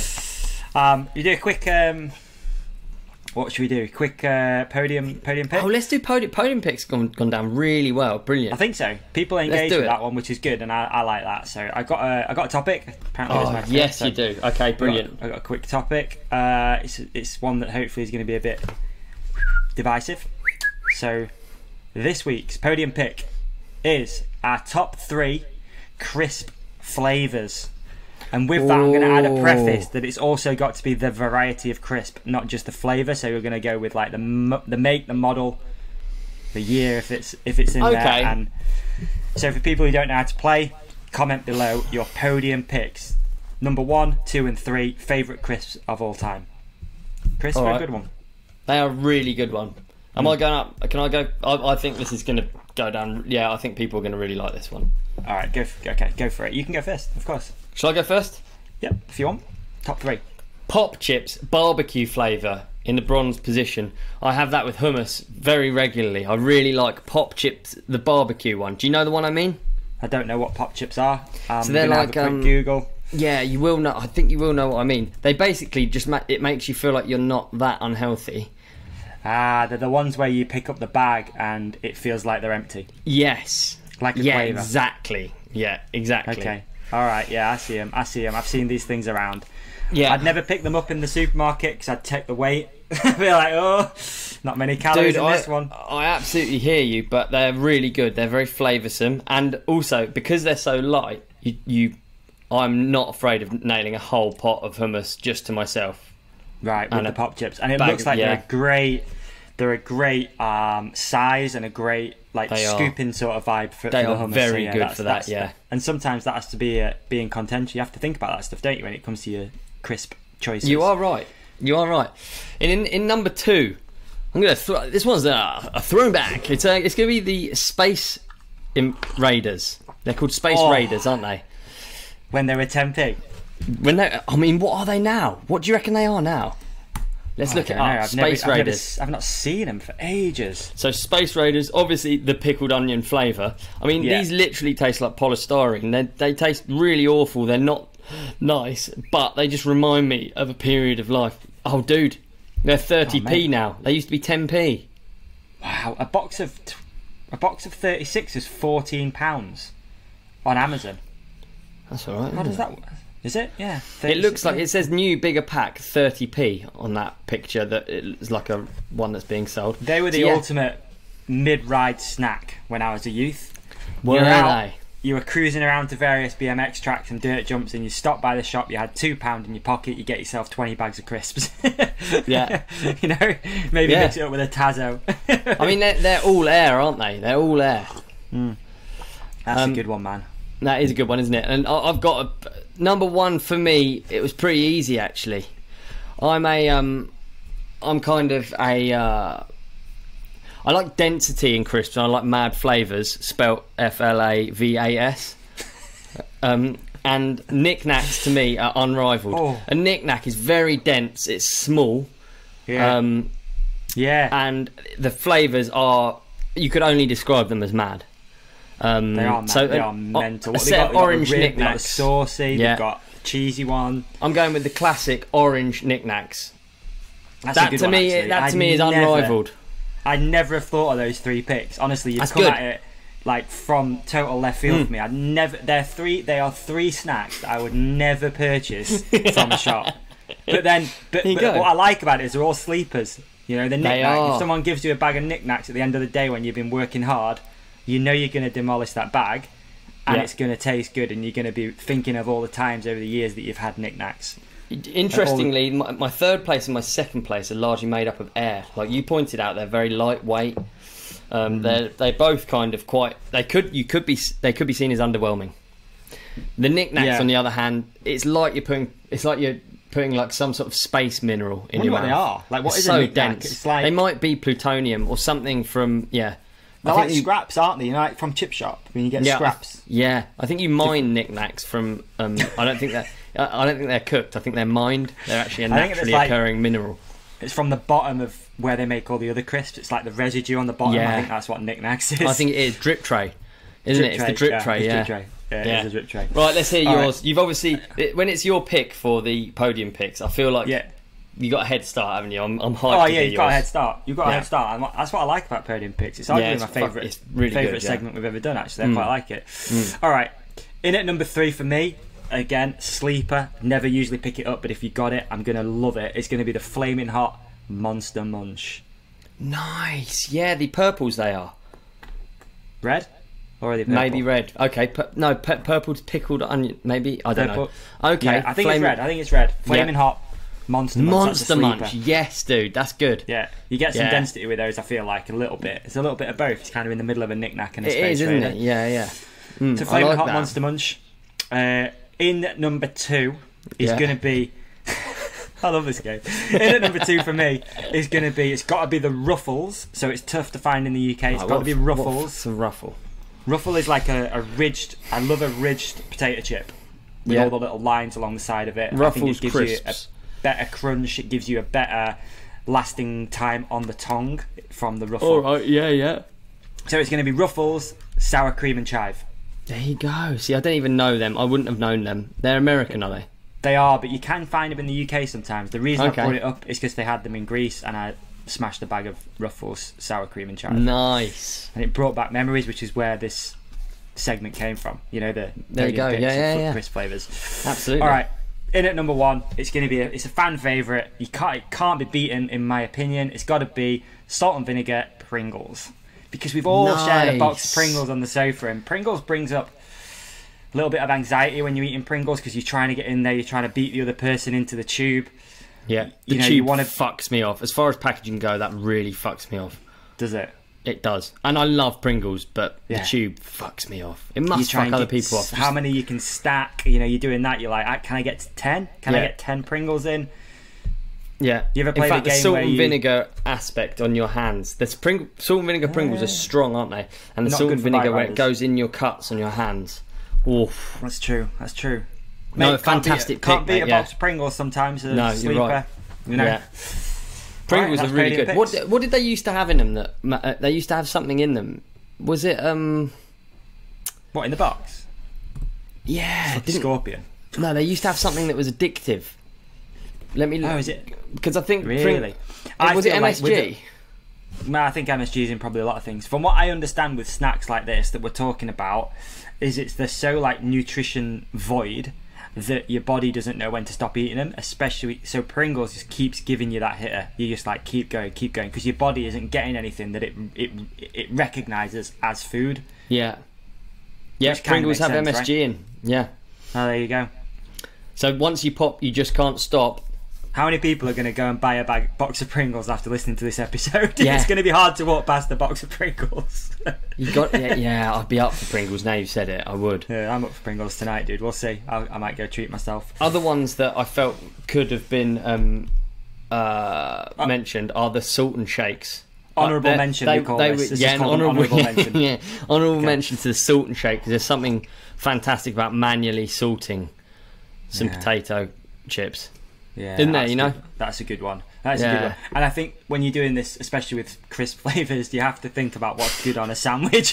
For me, cheese and onion, with actual cheese and actual onion with some mayonnaise, and then actual cheese and onion crisps on there is just the dream. Dude, we've lost it. We started talking about crisps. Okay. Should we do some listener questions? Let's do it. Let's do some listener questions. These are going to be the best listener questions we've ever done as well. They are. Hey, before you get to say the first one, before you bring up the first one, to our listeners, Davi, since the ad break, he's actually gone and got the van. Yeah. I thought we could maybe talk about the van. The van, are you stoked with it that your dad bought you? Well, I bought. You bought, but you know what I mean, like. Yeah, he kind of sold you into buying it. He basically bullied me into buying it. I feel like he's probably made some profit on this, to be honest. Yeah, I'm stoked with it, mate. Yeah, I am. I think, it's a good one. It's a former joiner's vehicle, so it's got a lot of hidden screws, a lot of dust, which I've been cleaning all day. I'm covered in dust. I've been cleaning all day, but I think I'm happy. I think we've given a good price, a fair price. Yeah. I think that it's... Crisps and Vans. That's the episode title. No, I am. Dude, I was thinking about Vans. it. I was thinking about it while I was hoovering the back out and demolishing all of the stuff. The issue was I saw the vehicle and I've committed to buying it before actually getting a key or Did even you knock having him? a look. Bit, yeah, but not much, dude. To be fair, yeah. I imagine you're quite aggressive with the knocking. I imagine you're quite. You No, drive quite a fair, hard bargain. No, quite fair. Really, you're not a haggler. But my thing with it is, if you find a vehicle at a right price, then it's already the right price. So there's no need to haggle too much. So with this, dude, we're at good money anyway. So Yeah. and I always sort of like, I wouldn't say I fall for people, but I feel a bit sorry for some people sometimes. And this guy, you know, is not working because of some COVID stuff and family issues and stuff. So I'm like, cool, that's the price. That's good. I'm happy with that. I did try and lowball him, obviously, but only via text, which is the worst way of doing it. If I heard that he's in a hard time, do you know what I'd see? I see opportunity, and I, like a hyena. Honestly, I'd sense the opportunity. I just see, I just pull up and the guy's got a bit waxy ears. I just think he's lacking personal hygiene. Probably he's that bit down at the minute, and really let's lowball him and let's really try and get this for a real bargain price. I do agree with that at some points. But it's one of them. It's like you buy any vehicle, right? You drive away and you're like, right, what's going on? What's wrong? And then you notice the crack in the windscreen. So that was like, that pissed you off. That's annoyed me. I tried to put the window down, and sometimes the switches on Mercedes don't work properly. Like you have to lift it and move it back. That was a bit of a drama. And then you start looking around it a little bit more, and you're like, oh, there's a scratch there, dent there. So, but dude, we're okay. We're in it the right money. Good. We're okay. The good. I'm pleased to hear it. Pleased to hear it, dude. Good companionship vehicle. What was the Pope wagon? Companionship wagon. Yeah, exactly. Yeah. No, I like that you liken yourself to the Pope. Yeah, I think it's good. Yeah. Wow. Okay, this is a problem with starting again. We're kind of off on random things. I feel like if we did that every time, we could do a 4-hour episode quite easily. Yeah, we probably could. Yeah, it'd just be like a relay race. Just Have you seen? I really want to do when we got the studio up and running. Like, have you seen Rogan does the Protect Your Parks? Have you seen those? What's that? No, I actually haven't. No. Okay, so he does. It's called Protect Your Parks. It's nothing about protecting your parks at all. It's him. It's Mark Norman, Shane Gillis, and Ori Shafir. So they do they just chat shit, and they're really funny. It's almost like Fight Companion, but without the fighting, and it's just like a round table, and they just have fun with it. And I'd love to do something like that when we got the studio, because I think we could have a ball with it. And Protect Your Bike Parks could be a great name for something like that. Yeah, it would. Yeah, mate. We should do an episode. Yeah, let's talk about the potential for the studio and the story behind that next episode. Another episode. Yeah. Let's do it on the next one, because it'd be good to have input from the companionship for sure. Yeah, physical input mainly.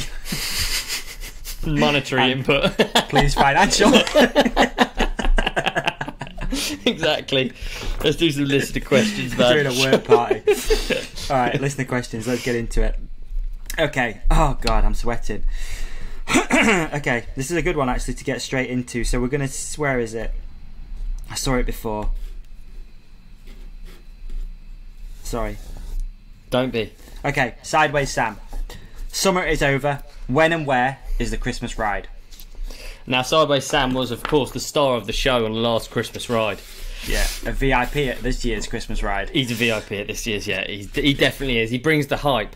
Yeah. Where are we going to have it? We've talked about it. We're sort of halfway through actually making it happen somewhere, I think we are. So not enough to announce yet, though. Hey, no, not enough to announce yet. No, but I did want to add. I hope it's okay that I'm going to do this, Ollie. The Northern Freedom Ride is probably going to take a back seat for 2022. Yeah, for a few reasons that we've discussed off air that I am willing to share with the companionship. Biggest reason is we've set the bar bloody high with Freedom Ride, and I feel, and Ollie feels, and Sam feels that we can't deliver a mediocre Freedom Ride. We can't rush something. We can't just do it for the sake of doing it. If we're going to do a Freedom Ride North, we're going to come in swinging. We're going to have all of the stuff like at Freedom Ride South, like the stalls, like Focus, like the bike brands, like, various mountain bike celebrities, etc. And I feel, and the team feels, like if we did it this year, we'd be rushing it. Yep. I've checked out a few places which I don't personally think are right for Freedom Ride. We don't want to be charging people to come and ride some place that isn't going to live up to the expectation of what we've already set with Freedom Ride South. In some ways, I'm stoked. We've set the bar fucking high, but we don't want to. You know, the North is obviously better than the South, and we need to show that with Freedom Rides. Yeah. So next year we're coming in swinging with a Freedom Ride, but this year we're taking a back seat. But the Christmas ride is going to make up for it. It is. It kind of. It's not a Freedom Ride. It's the Christmas ride. It's a new thing. It's a new thing that we've already done. Yeah. So it's not a new thing. So that makes it an old thing. But it's not an old thing because it's coming up again, which makes it again a new thing. So then it turns back into a new thing, and then that's where we need you on board. But we'll have more information soon. We will. I feel like we put a lot of these teasers out there, but yeah, we will do. We do. Yeah, but some of them happen. They all happen. Just might take a little while, but we get there. It takes a while. Yeah, but Christmas is Christmas, dude. You're asking when it's going to be. It's going to be Christmas, isn't it? So it's going to be in December. It's going to be in December, isn't it? Yeah, maybe. To keep December free, maybe. So helpful. Okay. All right.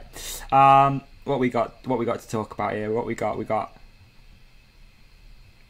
Okay, this is a good one. Joel Life. Highlight of the UCI downhill season. What's your highlight, man? My highlight. Ooh. If you could pick okay, I'm just going to add a little bit more to this question. Yeah. Who is your MVP for the 2022 season? It's going to be BK for me because obviously it's going to be BK and probably one of the most. That is the most edge of my seat moment when we were one man away from Bernard winning a World Cup. That's a guy from the Surrey Hills. That's a guy from 45-second long hills. We were one man away from him winning a World Cup. It's like that can't not be my highlight. And I know we've already talked about how much we've banged on about it, but it is a massive deal. So yeah, that's got to be mine. How about yours? Okay. I was just checking something, Ollie, because mine is going to be a bit left field, but I'm going to give the MVP of the season, my MVP of the season, to Brooke McDonald. There you go, yes. Because he's had a tough year. I think he's been pretty open about it, and that's what I've liked about it. It's been really open and saying that, he's not having the best year. The results haven't been there, but he's been honest, he's been transparent, and every week he's showed up. He's obviously he's still fast as fuck, but he's been getting around the 40th position mark. Didn't race in Val di Sole, which I'm not sure why.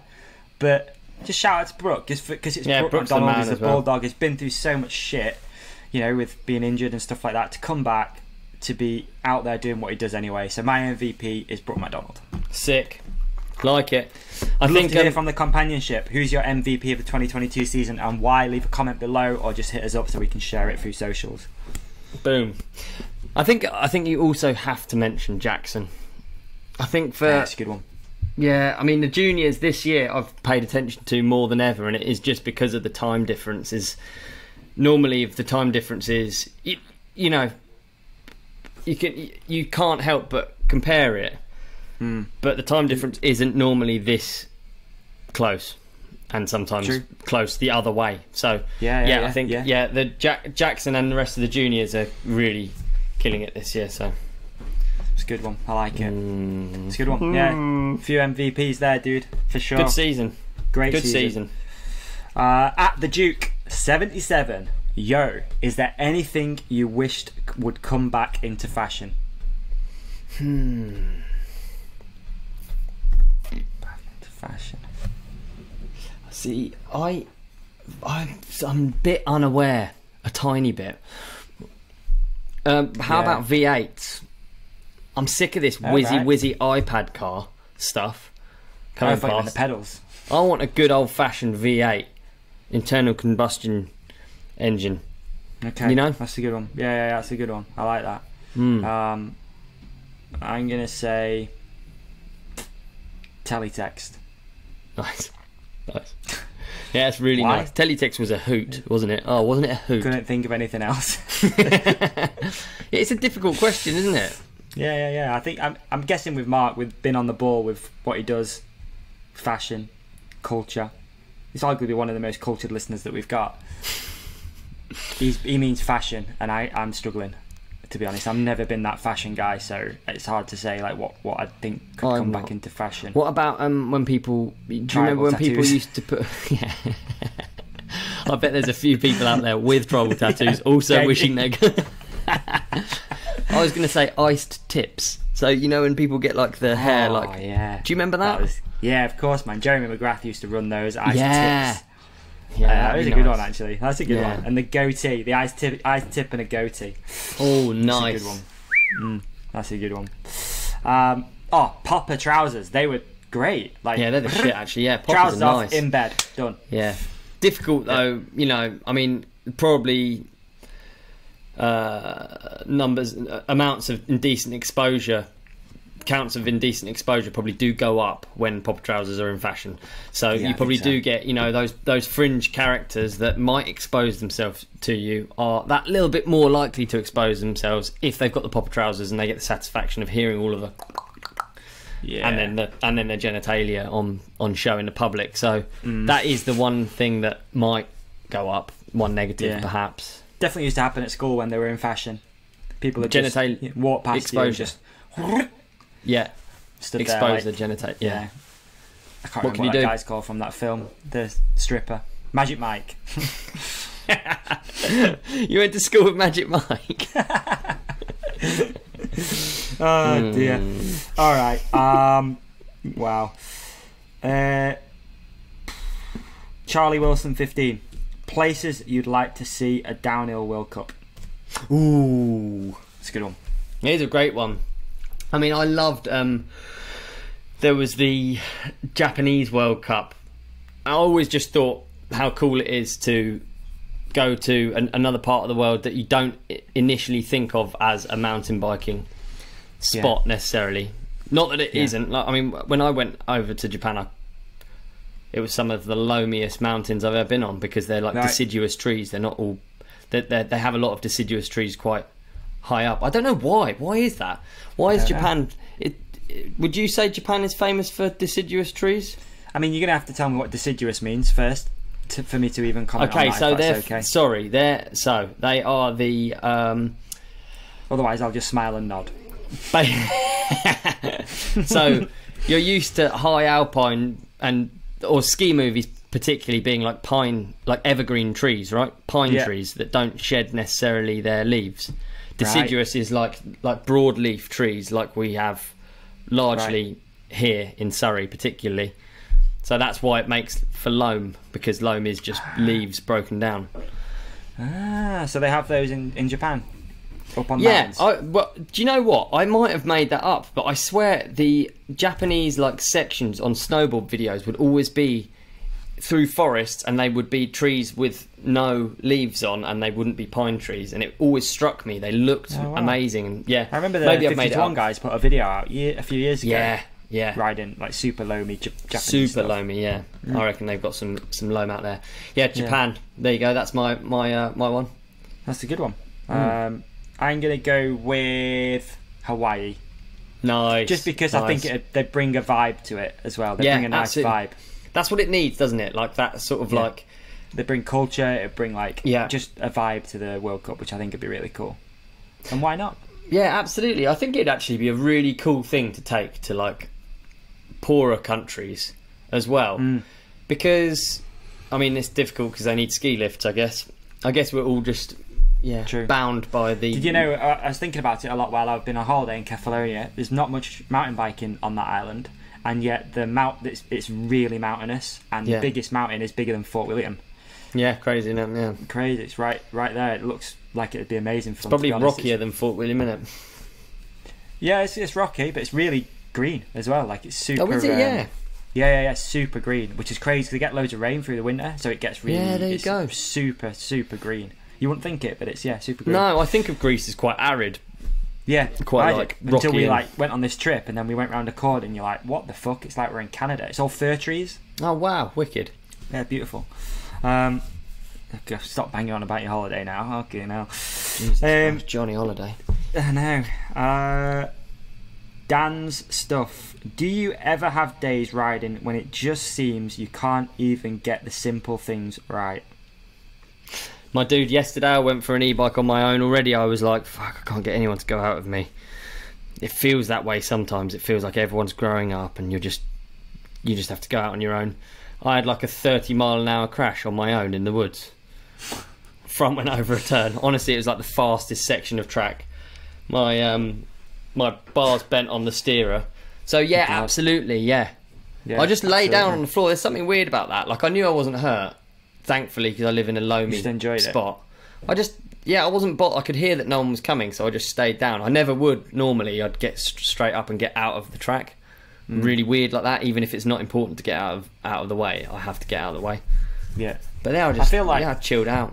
I feel like the first few minutes of a ride can be quite defining for how the rest of the ride goes. Like, if you get the bike out of the van or car or whatever, and you pedal yourself instantly, you just give yourself a shinner. You're like, fucking hell, that's gonna suck. That's true. And then maybe like the first wheelie you pull, the first manual you pull, the first jump you hit, like you fuck right up. You're like, oh, it's gonna be one of those days. 100%, you're right. I have all these like little cutties that I do as I come out of my house, and I think it's something to do with that. You just set the tone. Yeah, like if I go riding with someone, it's like I'm trying to show off and do stuff, but I do that on my own. I do the same exact things. Like, I have to do them. Like nose bonk that thing.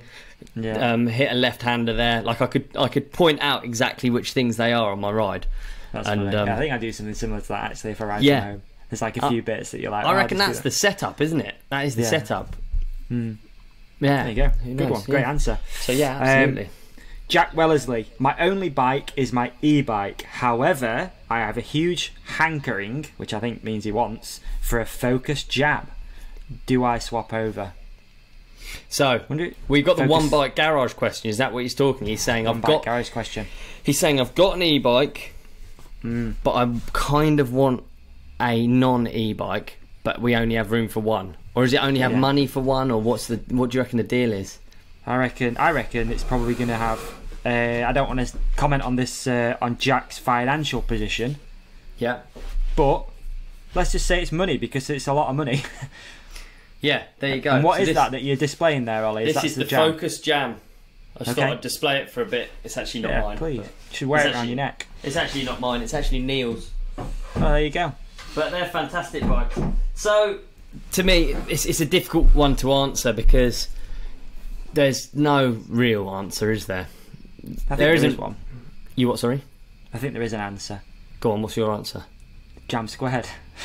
Is it stick with the e-bike? Yeah, but maybe he ain't got a Focus e-bike. He just said e-bike. Maybe it's not. Maybe that's why he feels not as cool when he's out riding. Maybe not as down with the youth. Maybe. Because he's not on the right bike. He's not on the Focus. If he was on the Jam Squared, that answers all those questions, right?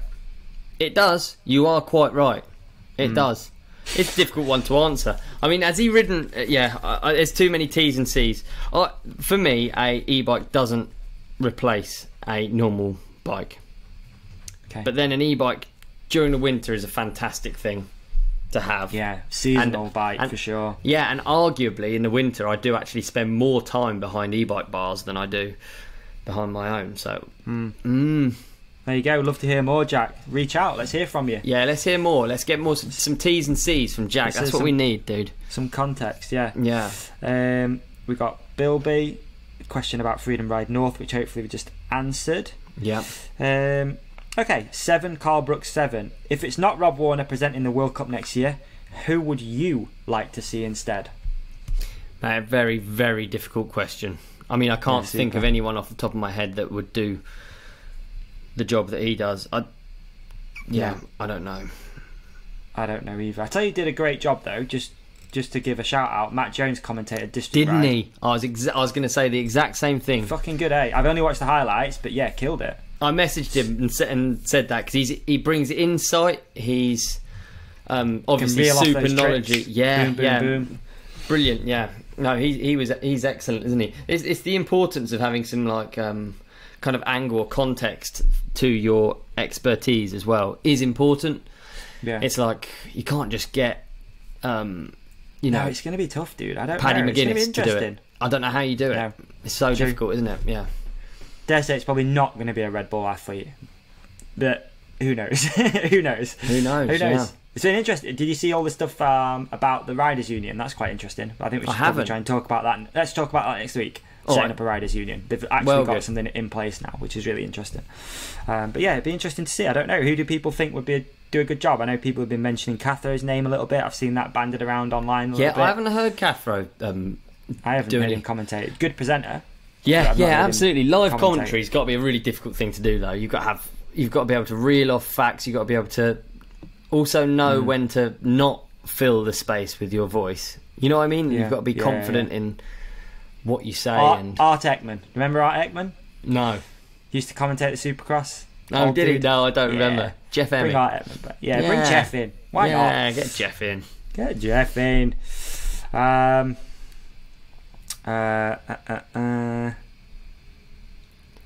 Okay, there's people asking for a dirt jump competition at S4P. Any news on that? Is that a thing you've talked about or something? We could do a jam. Is that what they're after? Jam? Yeah, Hayden MTB. There should be a dirt jump comp at S4P. That'd be fun. Okay, there was one here that I saw the other day, and I'm not earlier, and I'm not sure why it's mentioned. So, Chris Turnbull 100. Please investigate the conspiracy theory with Jasper Penton. I have no idea what that means, but I'd love to know what it means. So please, if anyone knows, let's find out what the conspiracy theory is. I've heard a number of things, but I wouldn't be willing to disclose them on our podcast. Okay, I don't know what the conspiracy theories are, though. I don't know which ones he's like. I don't know what. I went on his Instagram when I saw that question. I was like, I wonder what that is, but I didn't see anything, so I'm not sure what that even means. Well, he's kind of disappeared from biking, but okay, who knows? Hope he's all good. Yeah, me too. Okay, let's ignore that one. Who did better in the Pink Bike League, Ollie or Davey? Okay, we'll figure that out. We'll post. We both need to remember our logins. Sorry, there's so much. There's so many. Ollie, what happened to the jet ski? Jackie 84. Mate, I've still got the jet ski. The jet ski's still there. To be honest, it comes into again our. I'm hoping that one day, Davey and myself will have a studio with enough space to have the jet ski just in the background. The jet ski could be the hot seat for when guests come in. They could be interviewed from the jet ski. That's not a bad shout, is it? It's not a bad shout. Yeah, I've still got the jet ski. I can't say I've done any work on it, and I can't say that I care too much that I haven't done any work on it. But it would be one day good to get that thing out in the ocean and get it fired up on more than half a cylinder, wouldn't it? It would. Definitely more than half a cylinder, dude. Let's at least aim for it. This winter, maybe. Yeah, exactly. Let's get one cylinder going. Get out there, man, in the winter. Yeah. A cold jet ski session. There's nothing better than a nice cold jet ski session. Yeah, we'll do. I'll get out there in the channel and razz around. Yeah, no. The jet ski's still here though, and it wasn't in bad condition. So it's been under a cover. So we'll polish it up. We need to get it in the studio. The studio it'd be good in the studio. Yeah, would be good in the studio. Yeah, wouldn't it? Yeah. Okay, a couple more, dude, and we'll wrap this bitch up.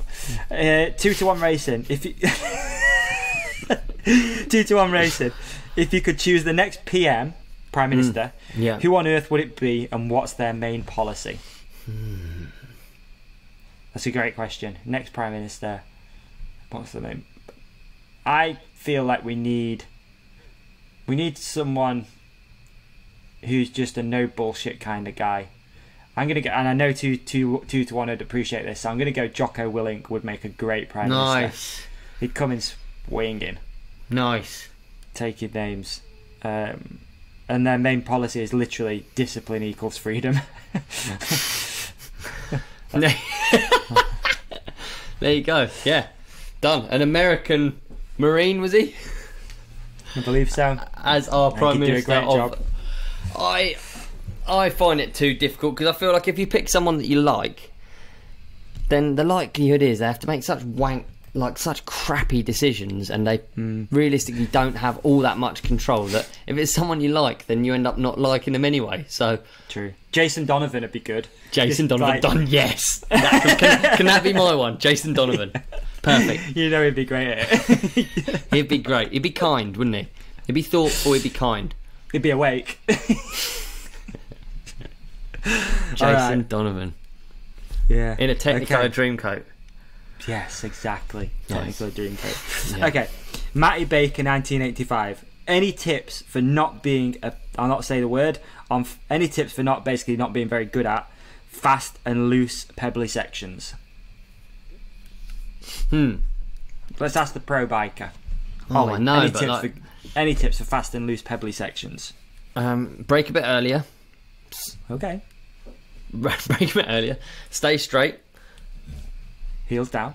Stay straight. Heels down. I don't know with pebbly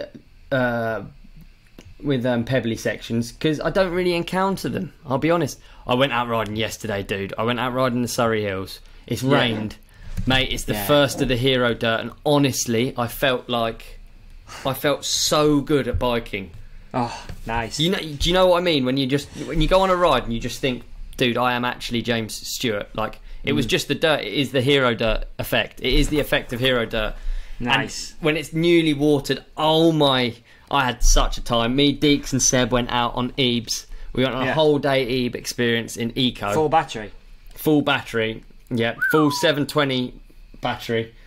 Everyone without an e-bike's like, come on, guys. But we did a lot of riding. Yeah, it actually is a lot. Yeah, and the dirt was just unreal.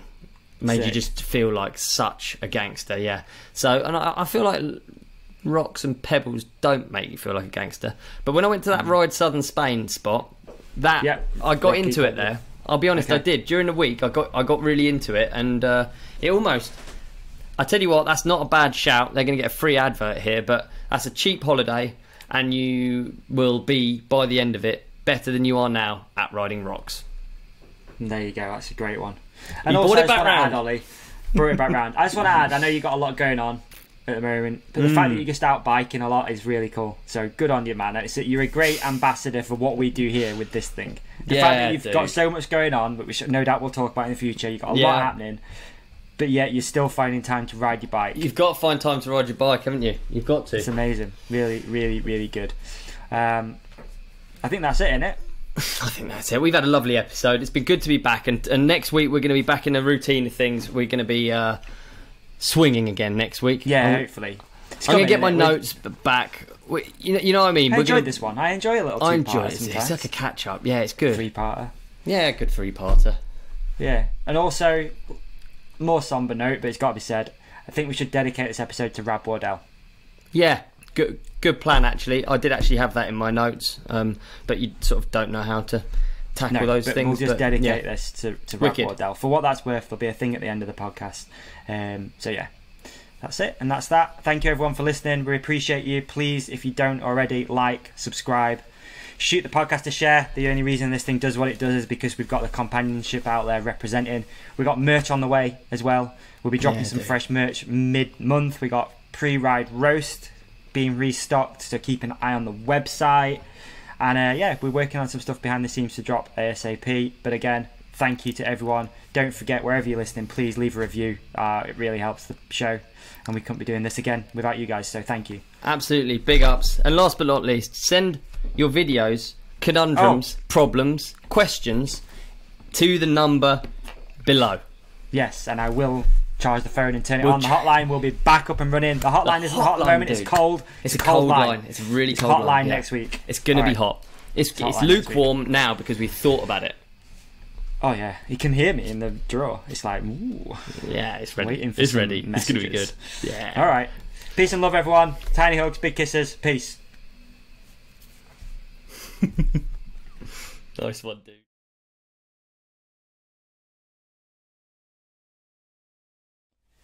So here we are at the end of the podcast, and we would love to keep in touch with you. So don't forget, follow The Ride Companion on Instagram. It's at The Ride Companion. If you just want to follow Ollie, it's at odub_23.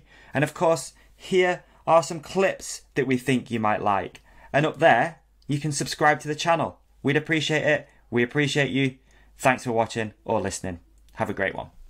Peace.